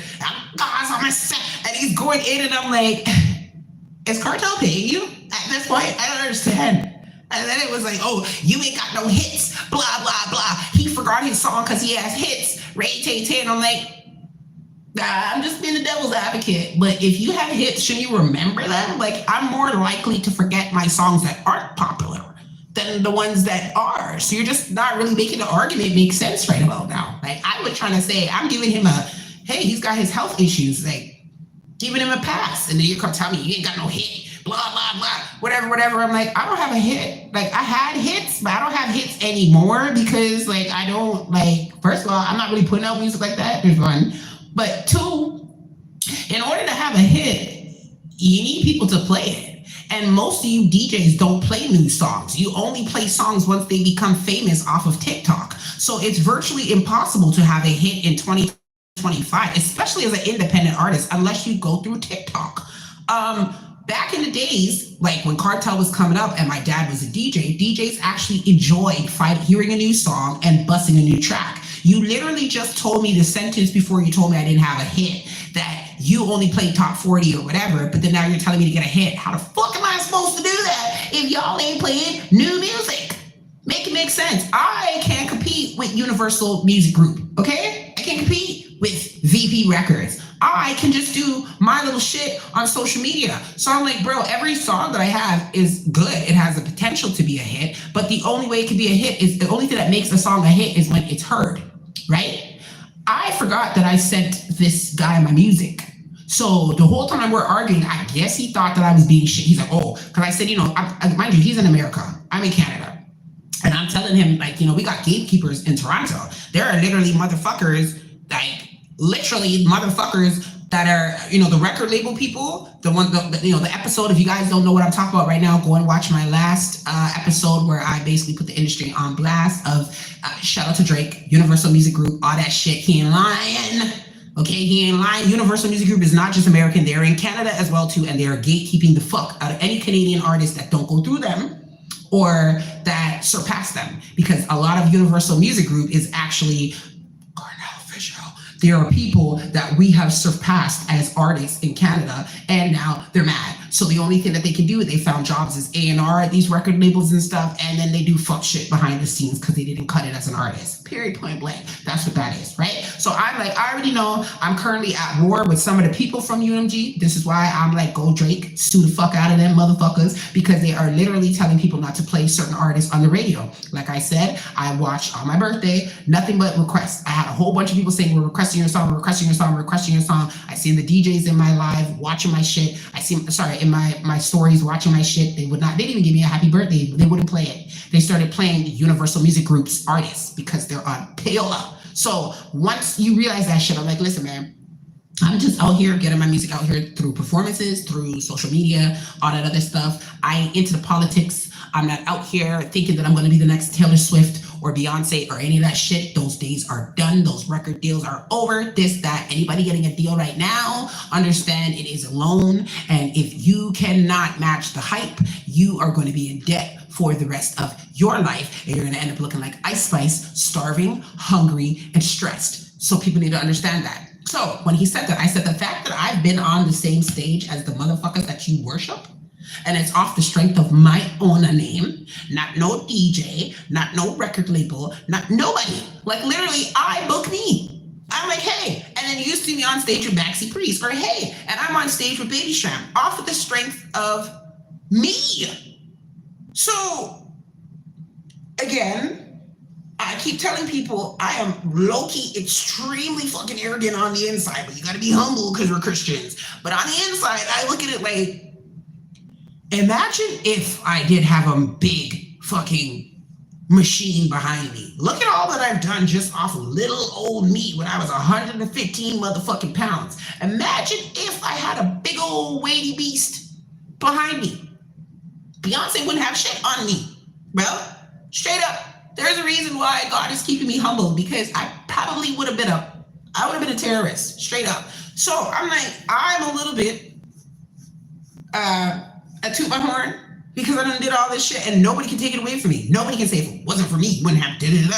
Nobody can say I'm the one that did it. If anything, it's me saying I put you on this, I put you on that, I got this, I got that, da-da-da-da-da-da. I am me. I am Canadian history. I'm me. I'm really her. So with that, when he get mad, da-da-da. And I guess he thought I was calling him a gatekeeper. Again, I forgot I even sent this man my music.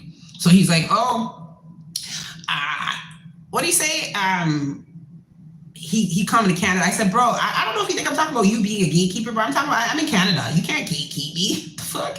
He's like, I could do a little video on my YouTube. You're arguing with me, and I could do I could make a video because he's like a DJ Cassidy, weird motherfucker. And so he does like little remixes on his Instagram. So I guess he thought I was supposed to like humble myself so that he could do a video clip for me on Instagram. Get the fuck out of here, bro.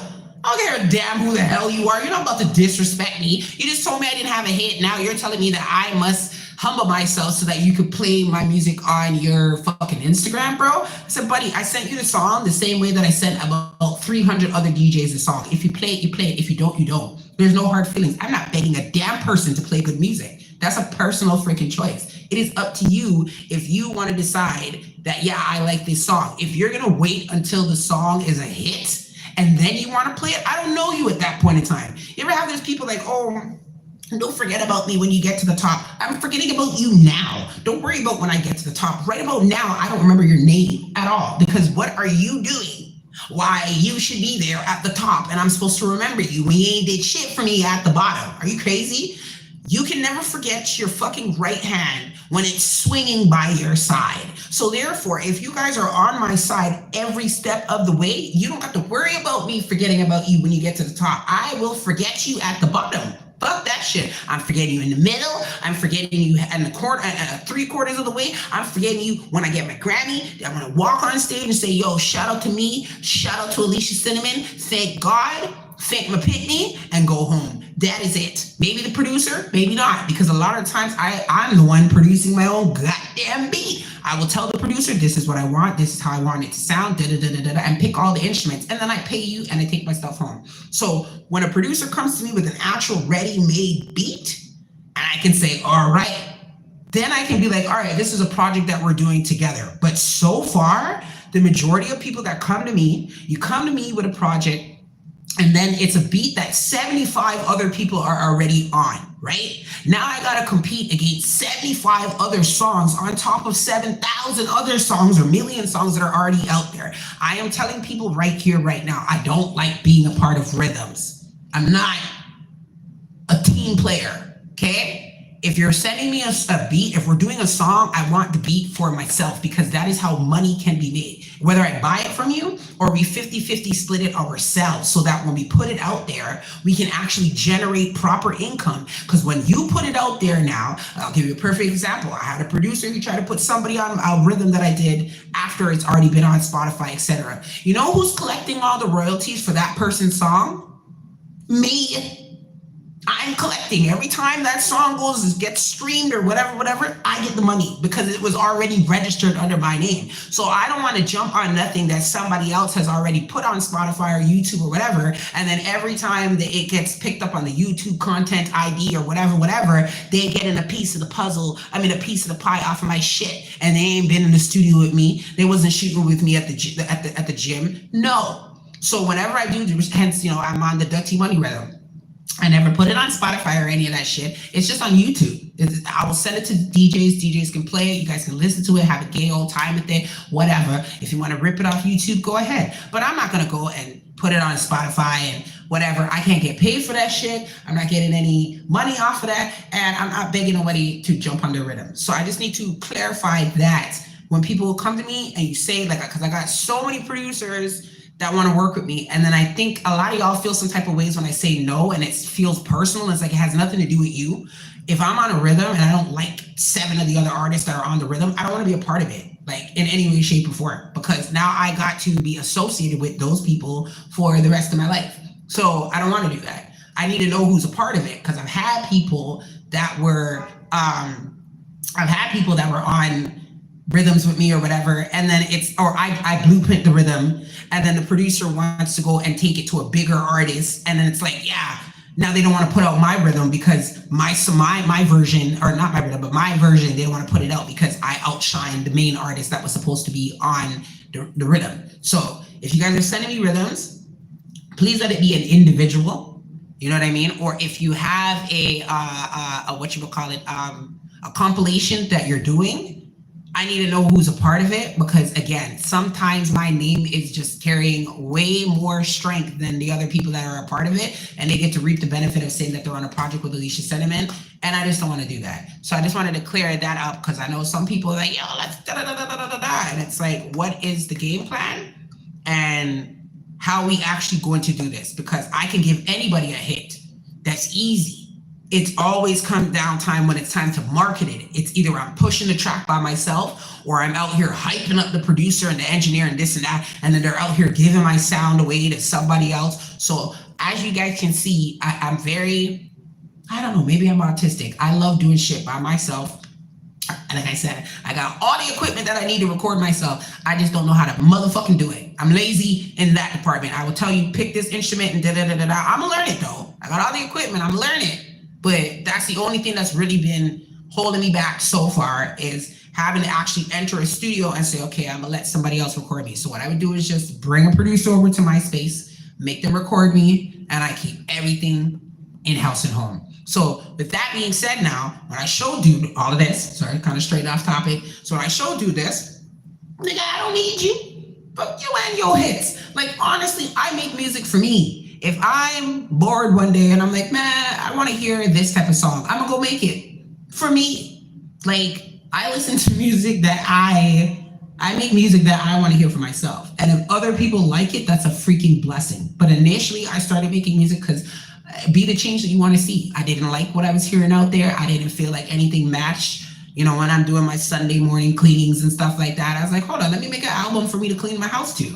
Like, that's how things started for me. And then other people realize, hey, we like this as well too. So I'm gonna stick to that, because I am also a listener of music. So if I like it and it's good enough for me, usually it's good enough for others. That's how I see things. I think a lot of people try to be too experimental and just make fuck shit. It's like, yo, somebody else made this shit. Would you listen to it? No. So go back in the booth.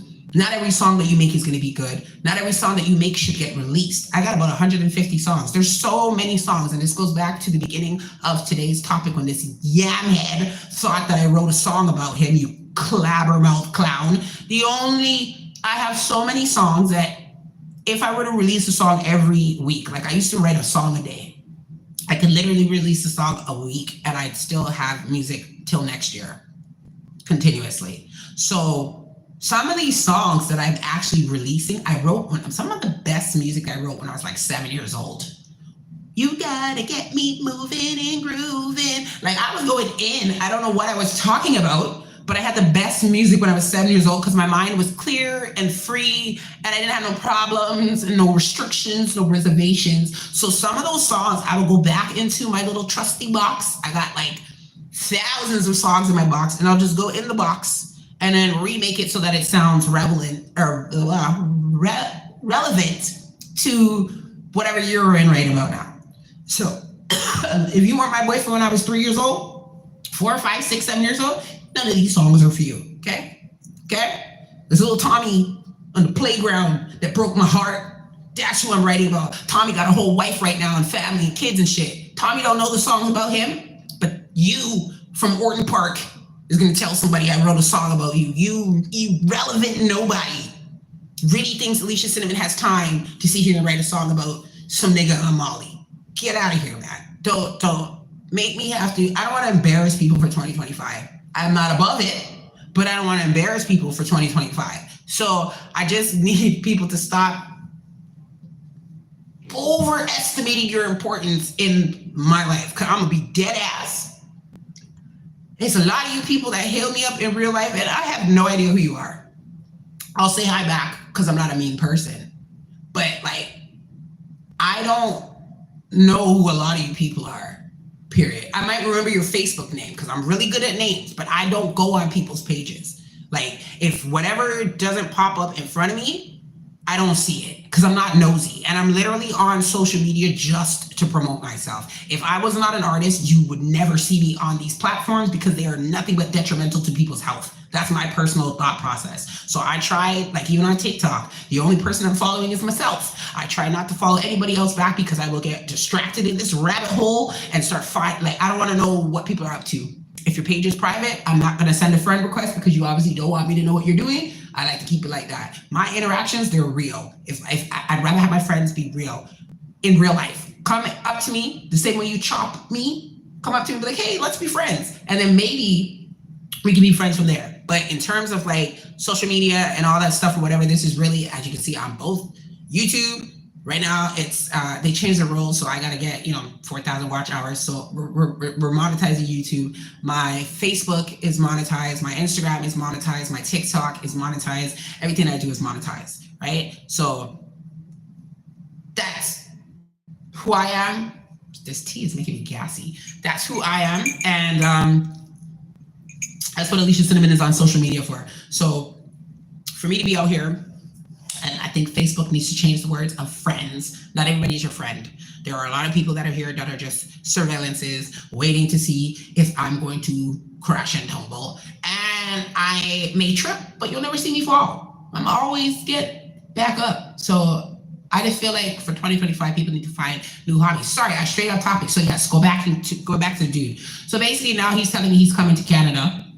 This is an American dude. Now he's coming to Canada because he needs to cuss me in person for cartel, because over the internet wasn't enough. So now you got to fight me in real life. You know what I mean? Super Saiyan. So he's like, yeah, he coming to Canada. And I'm like, Canada is like a country and not like a city. Like, I don't know why you guys say, like, when you're coming to Canada, like, oh, okay, what part? What province? And then when you're in the province, what area? Like, we can go. Like, I don't think people realize how much landmass Canada consists of. And a lot of you guys, when you say you're coming to Canada, you're coming to Brampton. Let's just be realistic. I don't go to Brampton. So you can go to Brampton all you want. You can go see me there. So you can go and do whatever you want. Like, oh yeah, when I come to, I said, I'm talking about Canadian media. Oh, I'm coming to Canada. Okay, so you think you're Canadian media because you have TikTok? Like, you're not Canadian, you're not a gatekeeper. I've never seen anybody get so mad at me that I didn't think that they were gatekeeping my music.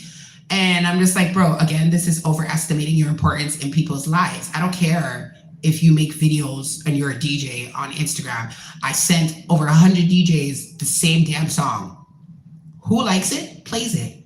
Who doesn't like it, doesn't. I would never be mad at somebody for not playing my music. It's your choice. Especially if I'm not actually paying you or you don't know me, you're not obligated to me. There are people that I know in real life that aren't playing my music. How the hell am I gonna get mad at somebody who I met once, like in COVID, for playing my music? And then the fact of the matter is, I'm like, the only reason why you're not playing my music is because I didn't give you the kapum-pum. Let's just be honest. You and I both know this shit.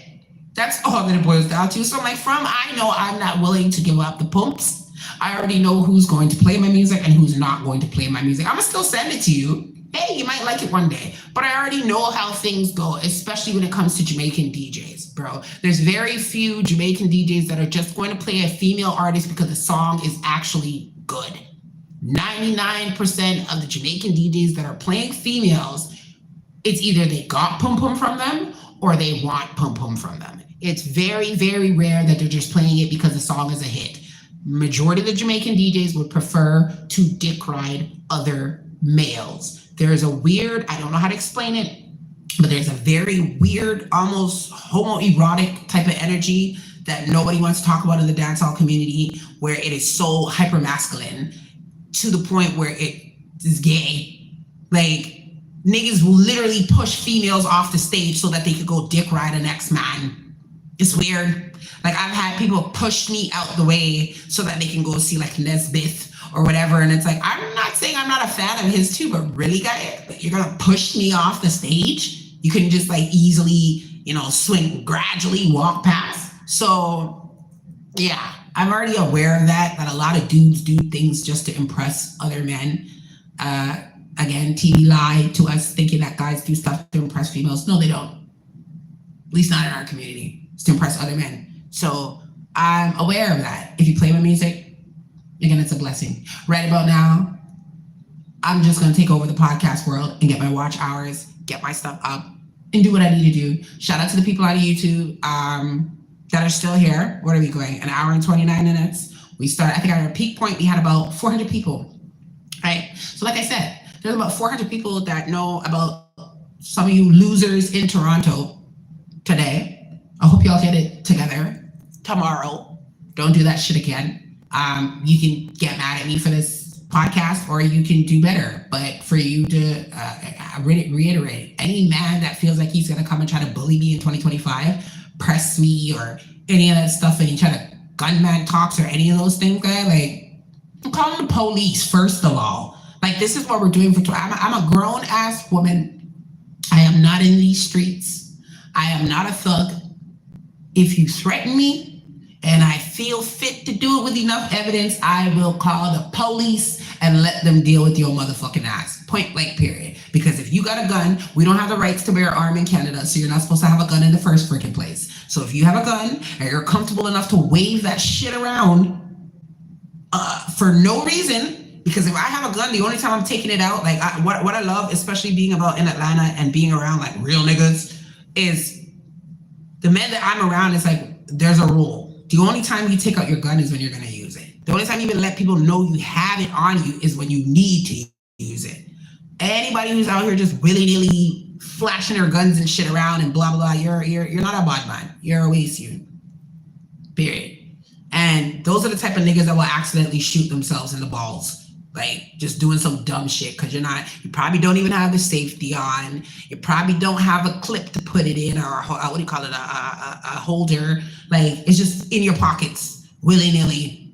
There's probably bodies, you niggas out here stealing people's guns that probably already have like 12 different bodies attached to it and shit. Toronto doesn't have that many gangsters. Okay? And there's no reason for it. Most of you guys grew up in decent households. There's a couple. But the majority of you guys grew up in decent households with parents that love you, parents that, provided for you and took care of you for your life. Be good people. Like, I never understood this obsession with trying to be from the hood when you weren't. Because the people that I knew that grew up, like when we grew up in like places like Bleecker, places that were like really ghetto, people wanted to get the hell out of that shit. And not because like we love the environment, we love their friends, we love their family, the people is lit. I'm there every Christmas. Every holidays, I'm back on my ends because that's the only place that I feel family. But we wanted to elevate and do better for the block, for the next generation, for our kids, we wasn't trying to just be street niggas for the sake of being street niggas for the rest of our lives. Like, we had goals and ambition. And we didn't even know that we were in the ghetto because life was so dope.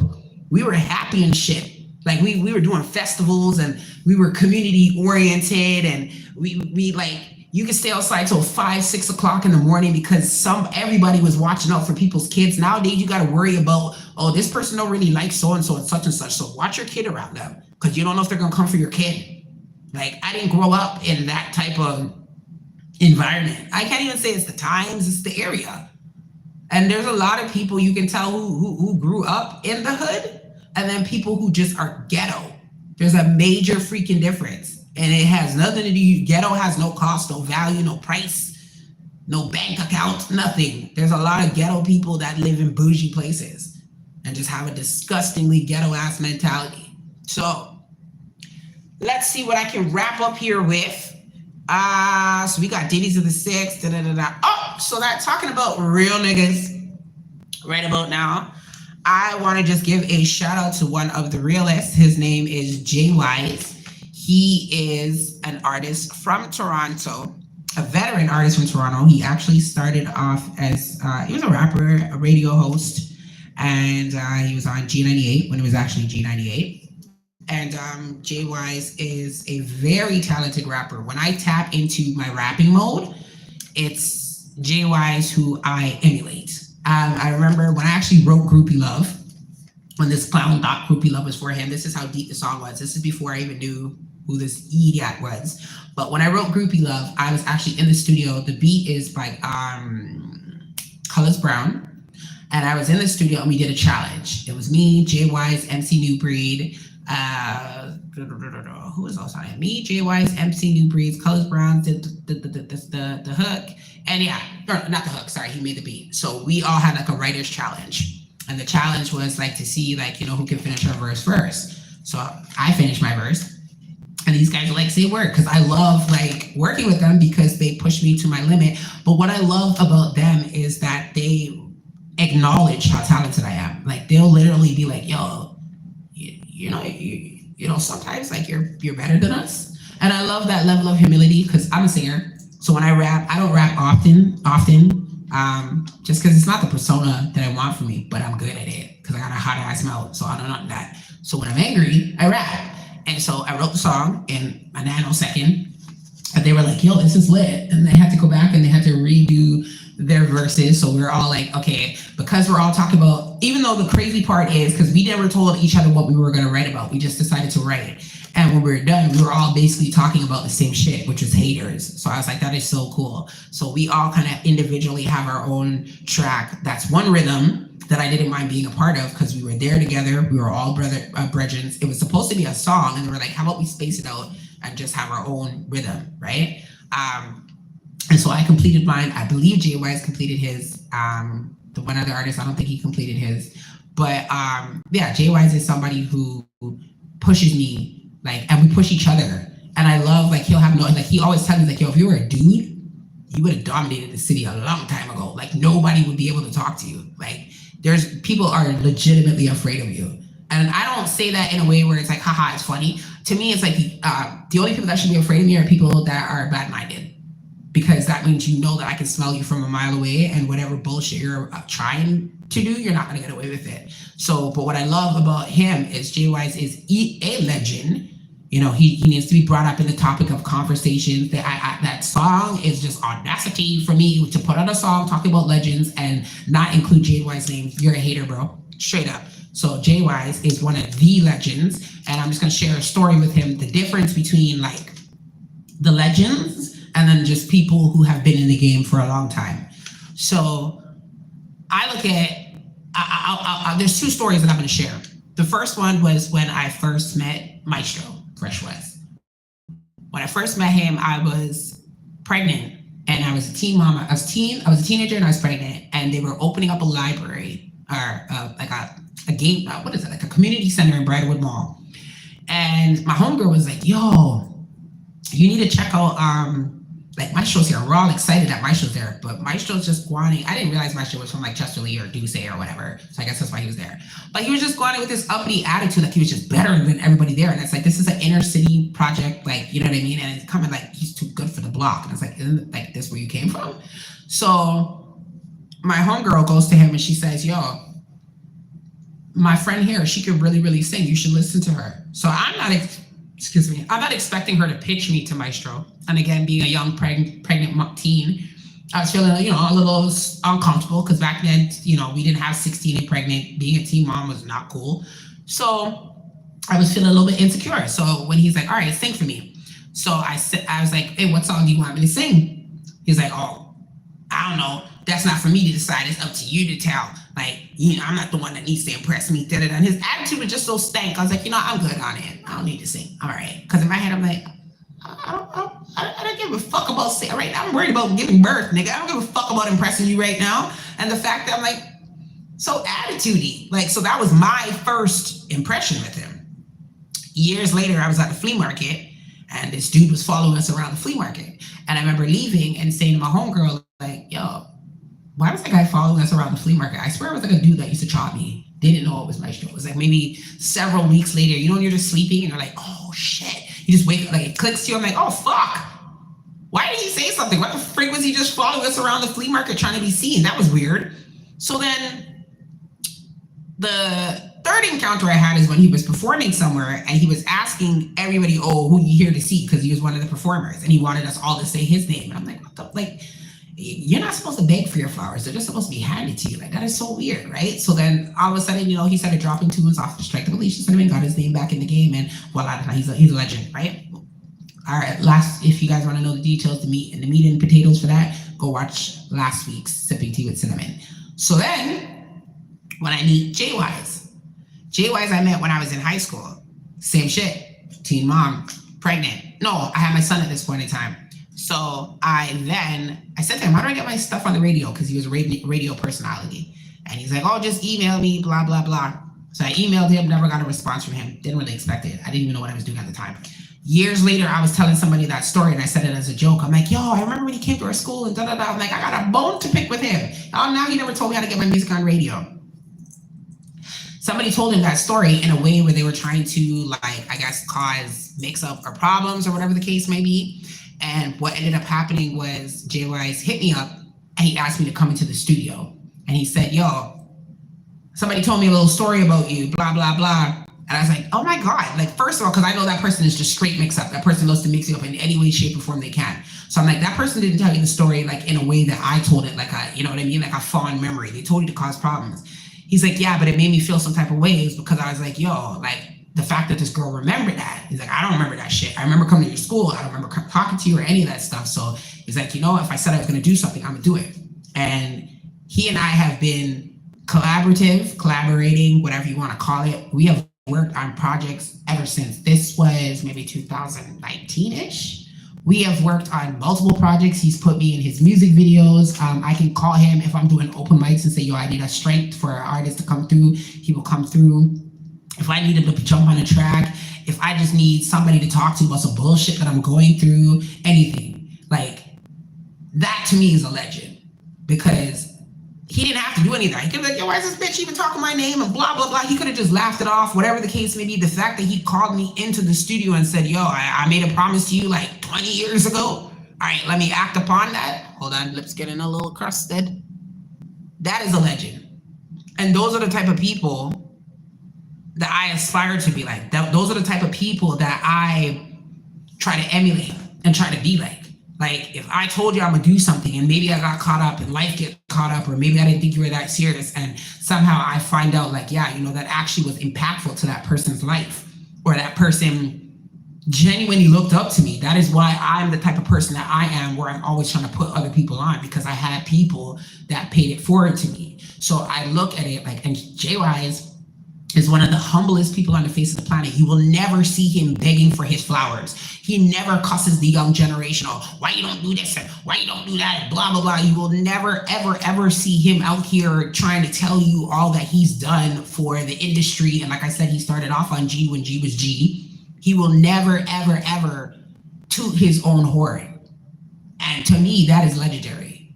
Those are the type of people, like even I'm like, fuck, I don't have that level of humility that he has. I'm gonna toot my damn horn. So there's things that I've learned from him in sense of like, okay, if JWise is not getting his flowers, maybe I gotta wait a little bit. But it's also things that I look at like, JWise isn't getting his flowers because he don't ask for it. And we are coming from a city that if you don't ask or demand or take, you're not gonna get it. People don't just, oh, let me give you your flowers. Like, you really gotta like, you know what I mean? But there are people that have been trying to take all the flowers for generations to come now. And it's like, yo, there are other people that were very fundamental in the Canadian music scene.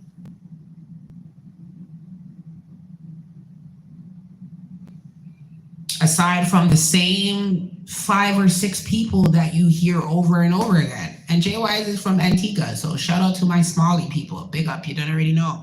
It's not just Jamaicans here, I St. Kitts, Jamaica, Trinidad, Guyana. We got a little bit of everything. Grenada, like we got a whole melting pot here in Toronto that people come from so many different places, and I feel like we all have to like act like we're all Jamaican, and we're not. I'm half, but I was born in Canada. Like, I represent Canadian culture. So I want you guys to go and check out Jay Wise has a song called Him, Himm. I think there's 3 M. And he has the original and then he has a remix. I was actually supposed to be on the remix, but I got caught up and ended up in Atlanta. And so maybe we might have to do a third remix, just putting out there again, Jay Wise. But he did a remix with another OG hip hop artist named Eclipse. And the video is out now. I believe they shot it in Atlanta. Again, even when I was in Atlanta, he hit me up like, hey, I'm out here. Are you out here? And it's like, I'm actually in Toronto while you're in Atlanta. It's crazy. So again, just people, I think these so-called legends, when they're, you think they know when they're in Atlanta, you think any of them is going to call me and be like, hey, you trying to get in the video? I've had legends put me in videos and then blur my face out, but they just wanted me to promote it because they knew that I had like connections to the Black community or whatever, and they were trying to get themselves back in. So let's use Alicia Cinnamon and then take her out because we don't really want her to get credit. We just need her audience. So people like that, I'm gonna give him his flowers. Please go check out Jay Wise, JWYZE on YouTube. I'm going to see if I can connect the link to his video to this YouTube video somehow, but if not, I'm gonna put it in the comments on my Facebook as well too. He is somebody that I think is very important to the Canadian music industry, who actually knows a lot of the history, and he is like me in male form, like just, you know, real people. So who else do we have? DJs to look out for. Up and coming DJ Dagamaster. Dagamaster, I am so freaking proud of you, my nigga. Like, you have came from being a dancer to just dominating as a DJ. And I love seeing people who multitask and are good at both. Like, some people are, you know, they only have one strength and they, you know, kind of like Beyonce. Beyonce can sing and perform. She can't do anything else. Some people are just a one pony horse, and that's fine. But I like seeing people who are able to, you know what I mean, master multiple avenues when it comes to being an entertainer. Dagamaster is one of the newest rising artists, DJs in Toronto. I still remember in 2022, I have an open chat with him. And in 2022, I was like, yo, that was the first time I seen him perform or DJ. And I was like, yeah, you know, you got mad potential. Just keep at it. Like, there are a lot of people who come in this and don't really know music. They don't actually have a fan base or any of that stuff. So he came in with a fan base, ready-made to go. You know, did the humble stuff, just, you know, after hours, taking his small little sets, and then gradually building his own avenue. And that's what you need to do. Like, the problem I found with so many people in Toronto is they're begging to fit in with like people. Like, you're waiting for people to give you your flowers instead of just creating your own lane. And a lot of DJs do that. They'll sit there and wait until somebody puts them on a dance or this or that. And it's like, if you have an audience, if you have like 100 people that will come to see you perform or whatever, you got all these girls on lock or whatever the case may be, why are you waiting for somebody to book you instead of doing your own events? Just makes no sense. You do not need a forward from people if you are the forward. Like, you know what I mean? So I was really proud to see him take a route that I would have personally take if I ever decided to get into DJ, which I might. Just like I terrorize people in our real life. But it would be like, yeah, create your own lane. Don't beg these veteran DJs to get on their shit. By the time you are already popping, they're going to want you on their shows because you come with an audience. And now you can charge whatever price you actually feel you deserve because you know you are bringing a value into those places. That way you don't have to sit there and take the little shitty 10-minute, 15-minute segment that they're giving you or whatever. You're like, listen, I am coming with a fan base. And this is what you need to overstand. This is my price, and this is how much you're gonna pay me. Otherwise, I'm gonna go down the street and throw my own party with the 100 people that I could have brought to your party. So Dagamaster, shout out to him. You have another one, DJ Dino. Dino's been doing his thing a little bit longer than Dagamaster, I'm gonna say, but he's still on the rise. And they have a really dope after hours. Bertrand and Eglinton is lit. Comstock, it's a vibe. Fridays and Saturdays, it's a total vibe, and I just love that they've created their own lane. And I'm gonna say this, all y'all people that are coming there, come on your best behavior. Don't come to these people's spots with your bullshit. Come on your best behavior. Leave your bullshit at home. If you are looking to cause problems, stay your ass inside. You want to fight somebody or go do some shit, call them on the phone. Do like we used to do back in the days. Hey, meet me at the playground and let's get it crack-a-lacking. Do that shit. Don't come to these people's establishment and go fuck up their good parties that they're working their asses off to build from scratch. Okay? I'm just gonna put that out there because there's a lot of you people that don't really realize how much work goes into what people do to either get the venue or to, you know what I mean, build a crowd, and then you come with your bad energy one time, and then it takes forever for people to have to rebuild it back up from scratch. So again, shout out DJ Dino, shout out Daggermaster. You guys are doing great, and every time I get to see them like build, like I'm so impressed. I know when I get into places, like when I go out, a lot of people are like nervous when they see me because like, Lord, this girl's gonna critique us. Because I am very hard on DJs because there's a lot of lazy people out there with laptops. There's a difference between somebody who has a laptop in Serato and somebody who's an actual DJ. So when I see that there are people that take time, whether it's to tweak the sound, whether it's to, you know, put together a dope set, whether it's the vibe that they're building for the night, I can see that and I can appreciate that. My phone is about to die on Facebook. I see that and I appreciate that. So with that being said, I just want to give them their absolute flowers, Daggermaster and DJ Dino. If y'all are paying attention to this, make sure you look up Daggermaster and DJ Dino. Book them for your next event. Pay them good and proper because they deserve it. And if you're just somebody looking to have a good time, check them out at Comstock. Come through, show love. Don't be weirdos in any way, shape, or form. Don't be awkward to motherfuckers. Just come through, enjoy yourself, and have a great time. Trying to reshare the live, but I see it's not logged in. Hold up. Yeah, so for my people over on Facebook land, this phone over here is dying. So I'm going to wrap up my chat on Facebook. I'm going to continue on YouTube just because I've been trying to stretch out my YouTube hours so I can get to my watch time. All right, so I'm gonna be on YouTube for 4,000 hours if I need to be until I can get on my watch time so that I can actually completely monetize my page. So I got TikTok monetized, Instagram monetized, YouTube, or sorry, not YouTube, is the next one. TikTok, Instagram, Facebook, they're all been monetized. So now y'all head on over to my YouTube, Real Alicia Cinnamon, all one word, subscribe, like, comment, go and watch 5 minutes of each of my videos. That's what I'm gonna ask you guys to do. If you're an Alicia Cinnamon supporter, when you get on my page after you subscribe, make sure you just watch 5 minutes. Even that could be one music video or my shorts, but 5 minutes so that I can build up my watch time. And see, I'm being transparent with you guys. I could very well be like everybody else and go buy a package. I don't want to do that. I want to know that there's real people that are actually like enjoying the content and watching it and building, and you know what I mean? I like making my life difficult. I like doing shit the hard way. So with that being said, I want to know I have authentic people that are actually watching me. I really wish you could see who's what. Can you see? It would be so awesome if Instagram or whatever the hell it would be, YouTube. It'd be great if YouTube could actually let you know who's watching you, but they don't. So I have no idea who was tuned in, except for the people that commented. I had to pay a little bit more attention to Facebook, so I'm gonna go over to my YouTube and talk to y'all on YouTube now. So, hey YouTube, how y'all doing? Facebook, it was great seeing you guys. I'm gonna charge up and we'll get back. I can't log off. Hold on, Facebook. Why are you not letting me end the live? Hold on. I don't want to like delete it. Okay, here we go. How y'all doing, YouTube? Oh my, not who is that? Not too shabby.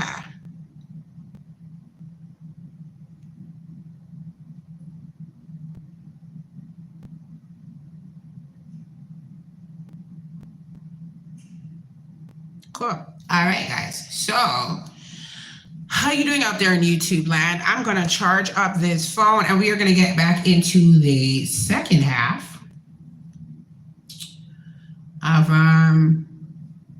sipping tea with cinnamon. Hold on, today's Monday. Was I supposed to do something at 5?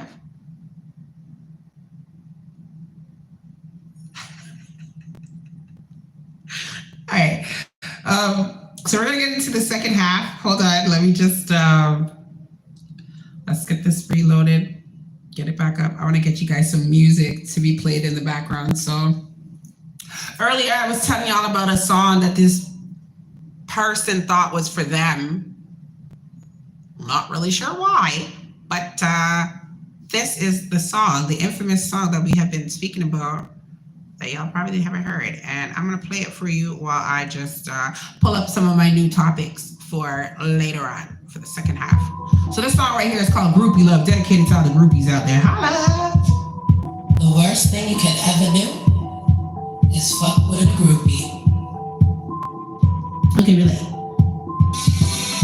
Don't ever fuck with groupies. This nigga try to ruin me. Lucky thing I knew me. Don't ever fuck with groupies. Don't ever fuck with groupies. This nigga try to ruin me. Lucky thing I knew me. Don't ever fuck with groupies. Bitch ass nigga, you be talking all that shit. Lying on the pussy like you ain't nigga. Clip frontin' for the homies, voice no stone lie. You a fan ass nigga looking for a high five. Me run down back who? Are you crazy? Only chase bags, not dicks or baby. Stand on my own, cause I'm in my own lane. Niggas riding waves off the strength of my neck. What? Tight ass pussy make a nigga go nuts. Thinking of a next snap, all up in your blood. So we spread a rumor, gotta tell a lie. Ow. Kill a nigga faster than pride. If you did a good job, then I come back. But you did it, that's why I left. Cry, cry, cry, hoo, boo, hoo. Cinnamon don't like me, why she choose you? I didn't want you cause you had a wife. Nigga, you forgot about your whole damn life. Why you never just take it, pick along? Now you see, you end up in a song. Trying to live my life, I don't want nobody to keep on hating on me. Smile in my face, saying you know you're being fake with me. I don't even want your help, don't call my name all day and night. Trying to live my life, I don't want nobody to keep on hating on me. Yeah. They be getting mad, so they talking all that bullshit. Calling up my name every day of the weekend. Scrolling through the gram, cause I hustle while they sleep. And they trying to find out who I was with on the weekend. Yeah. Hey, I saw her with so-and-so. Man, that girl, she a real hoe. Truth is, I wanna be just like her. Half these dudes online trying to wife her. So jealous of you, they slip a pill in your drink. So they can make people think that you ain't what they think. Or they can appear like as if you are loose, so they can get the man you had, cause they can do what it is you do. I keep on hearing much the company you keep. Never thought this shit would happen to me. But now my life is like a living movie. And I'm seeing people shoot colors and most of them agree. Hear them talking about me and they hating on my name at cause I came on nowhere and I took over the game. And the devil couldn't stop me, so we set the fucking lane. But I kicked them out the way and I got back in line and they didn't know much about me, so they lie. They wanna be just like me, so they try. Still on unique style. They be mad when I'm laughing like, trying to live my life and I'm wondering why they keep on hating on me. I'm smiling in my face saying you know you're being fake with me. I don't even want your help, don't call my name all day and night. Trying to live my life and I'm wondering why they keep on hating on me. Yeah. Don't ever fuck with groupies. This nigga try to ruin me. Lucky thing I knew me. Don't ever fuck with groupies. Don't ever fuck with groupies. These niggas try to ruin me. Lucky thing I knew me. Don't ever fuck with groupies. It's a groupie life. Hey, yo, that's your young girl. Stop chewing for my name like no. So that's that infamous song. Right there, they got people at a chokehold. If you're not a groupie, you ain't got to worry about me, bro. You ain't got to worry about me. You ready? Missed call on my iPhone.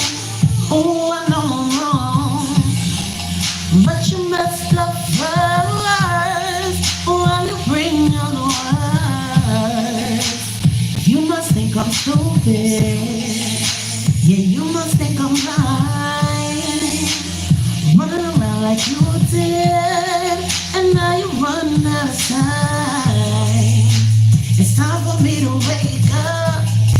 I'm gonna put on my makeup. I got my hair done right. I'm about to have a good time.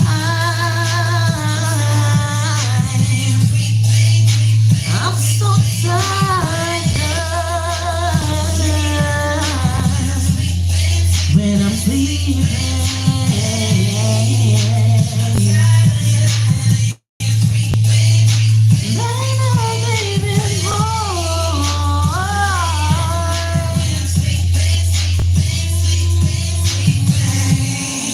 I must be crazy for thinking that you would change over time. What a fool I was. Oh, I've given up my life. Ain't never been a groupie. You see, I'm used to being the wife. I said it's time to see new me. If we gon' get a life, it's time for me to wake up. I'm gonna put on my makeup. I got my hair done right. I'm about to have a good time.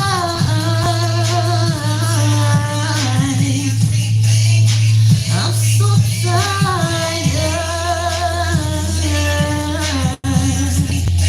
when I'm sleeping.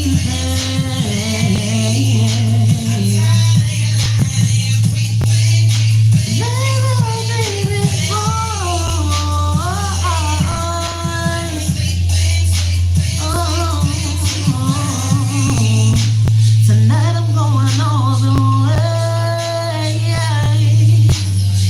and I'ma do anything the DJ says. The music's on, and my song is on replay. We getting drunk all night long day.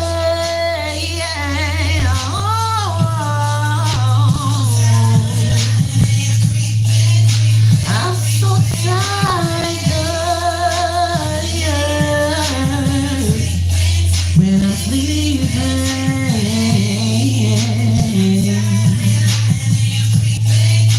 Baby, boy.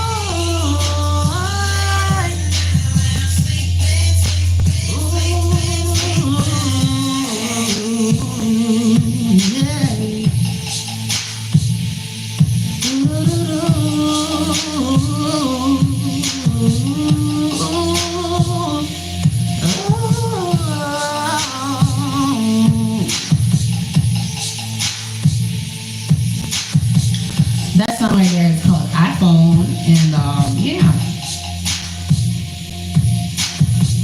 y'all can go find that off my first EP.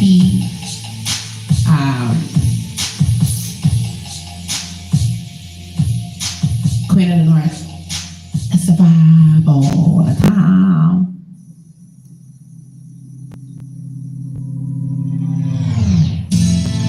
This one right here is called Singing the Blues. And the music video is on YouTube for this one as well too, so you know you can just go check in and see if you like. Appreciate that.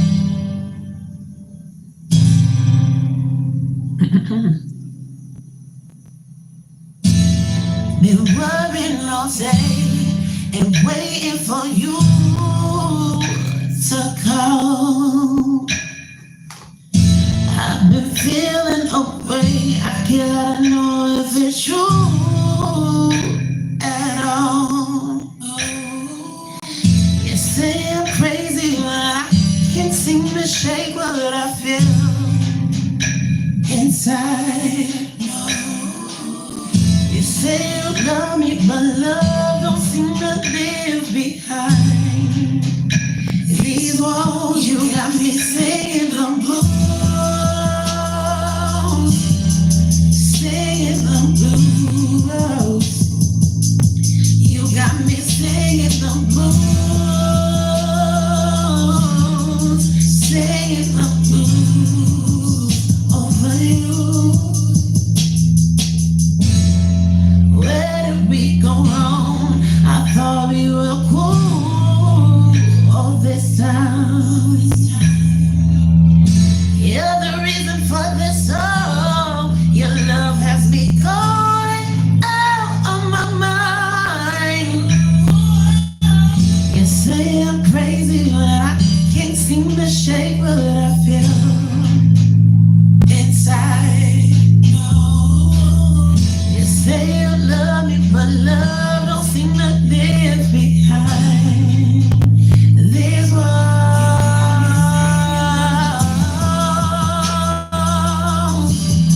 Singing the blues. You got me singing the blues.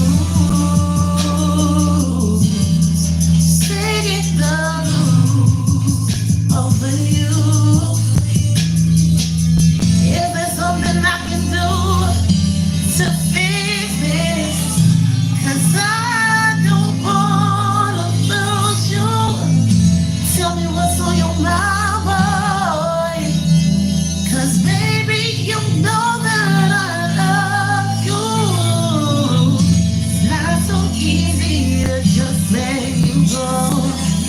You're the one that I need. You're my heart and my soul. So if you walk away, I'll break down and lose control.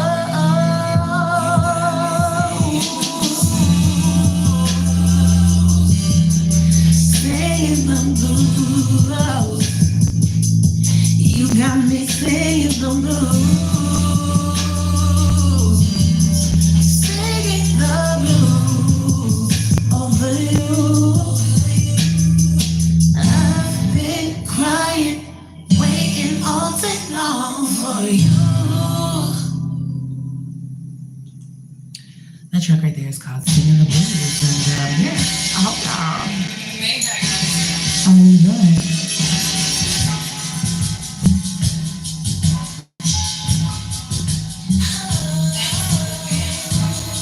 One second, y'all.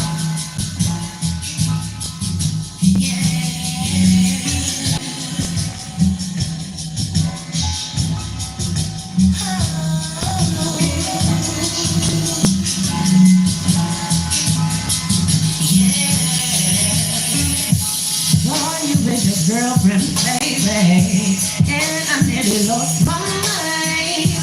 Thinking about this drives me crazy. How you're such a waste of time. I never should have been your lady. You just wanna bump and wine. It's time for me to leave you, baby. It's time for me to say I'm mine. I'm a girl that you wanna be. Creeping on the low, let it for me. I'm not the girl that you wanna be. Creeping on the baby. Boy, you always catch you. La la la la. 'Cause you la la la la. With you la la la la. Oh, oh, yeah, la la la la. If you wanna be with me, baby, see there's a few things you should know. A part of me can get real crazy, so lying is a no, no, no. If you knew about me, baby, you'll be in some real deep shh. Maybe I should swing, honey, and let folks know that we can do it. That you wanna be. Oh, yeah, yeah, yeah, yeah. Creeping on my baby. Yeah, they don't gonna take that far. That's what happens in here. La la la la.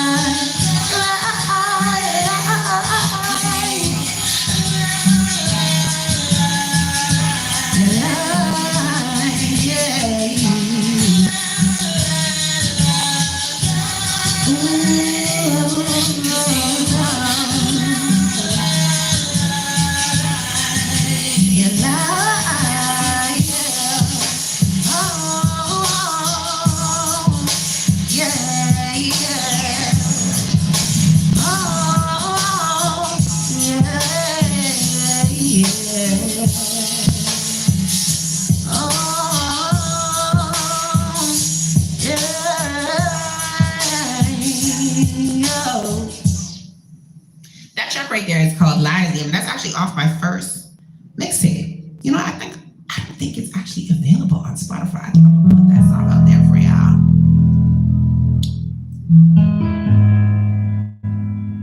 I'm gonna do that for y'all. So hold on. Play some tunes for y'all in the background while I pull up the next track.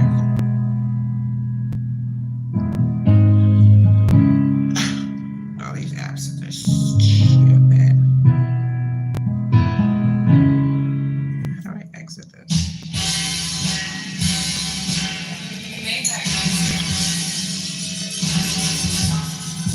That's not what I want to do at all.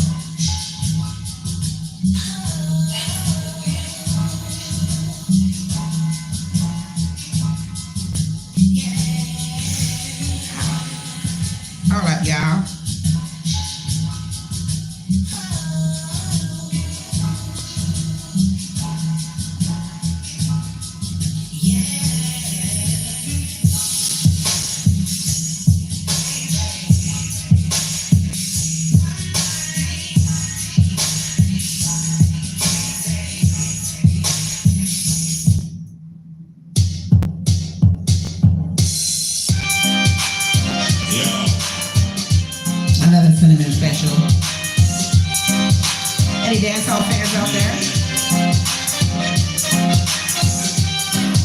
You say that you need me, boy. Are you willing to do what it takes? I'm not gonna be a toy.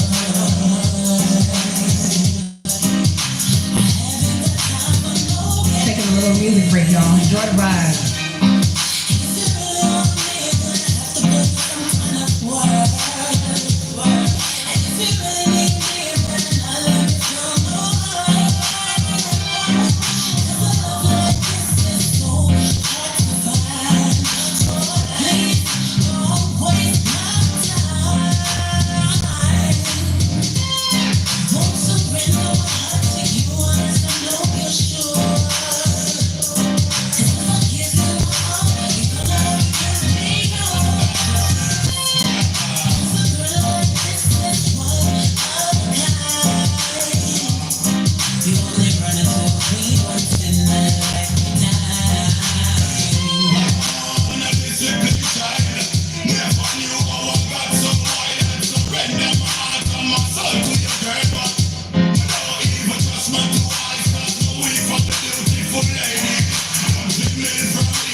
You wanna run into a queen once in a lifetime.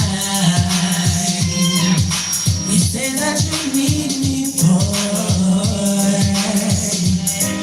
Are you willing to do what it takes? I'm not gonna be your toy, no. I haven't got time for no games, yeah. If you really want me, have to put in some kind of work. And if you really need me, you better not let me feel no hurt. 'Cause a love like this is so hard to find. So please, don't waste my time. Won't surrender my heart to you unless I know you're sure. 'Cause if I give you my heart, you're gonna give me yours.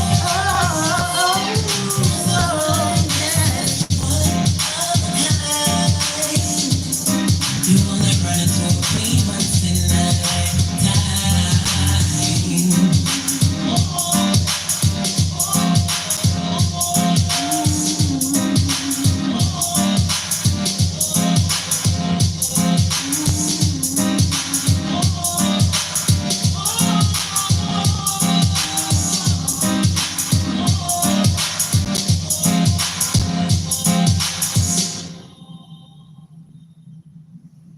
What up, y'all?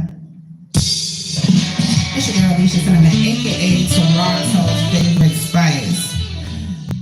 Checking in all the way from Toronto, Canada. And this track right here is called I Can't Breathe. Dedicated to anybody who's lost somebody to gun violence. 2025 is going to be a better year for us. Put the guns out. He was just 15 to know what it's like to be. And I will never know 'cause his life was cut short. All of this fire with all by silence. Nobody's seen nothing yet. Everybody's on the day.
what our ancestors died for, so that we can become the oppressors of ourselves.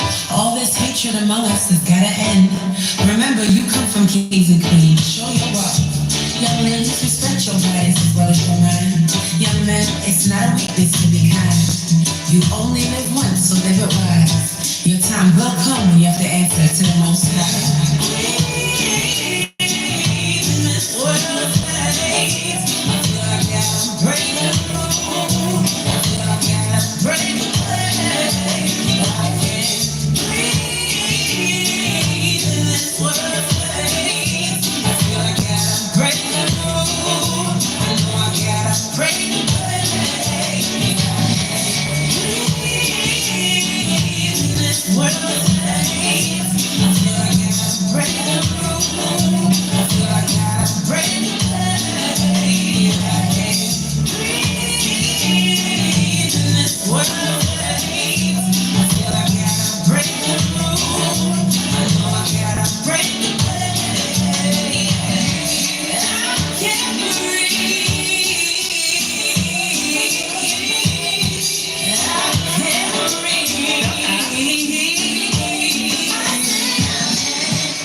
So that song right there is called I Can't Breathe. Dedicated to anybody who's lost somebody to gun violence. That's one of my original songs. You can find it on Spotify, iTunes, Tidal, all that good stuff. Again, it's called I Can't Breathe. Dedicated to a young man who was gunned down in the Regent Park, in the Toronto area called Regent Park in 2013. And I wrote that song just to preserve his memory in a positive light. So right about now, I'm gonna play you a song from one of my personal Toronto legends. One of my personal favorites. I think this track is just so litty lit. And let's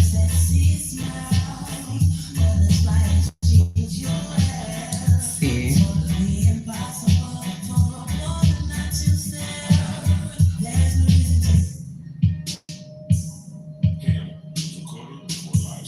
So this is the remix of him.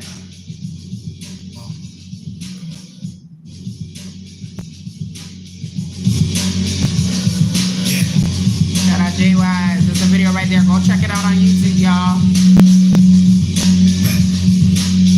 Okay. Featuring clips. I'm that if you wanted to know. I'm him. I'm that if you wanted to know. I'm that if you wanted to know. I'm him, y'all. If you wanted to know. I'm that if you wanted to know. I'm him. I'm that if you wanted to know. I'm that. I'm in Motep on a step.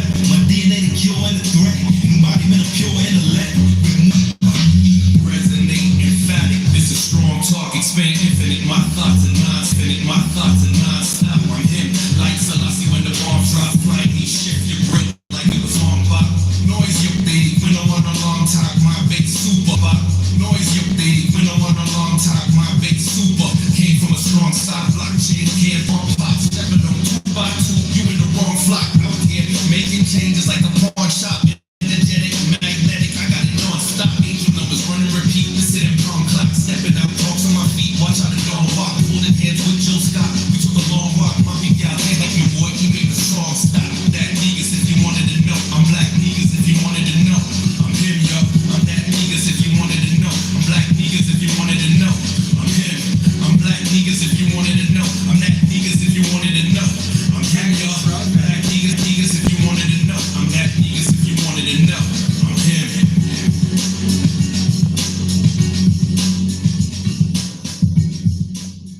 Why is this frozen like this? Hold up.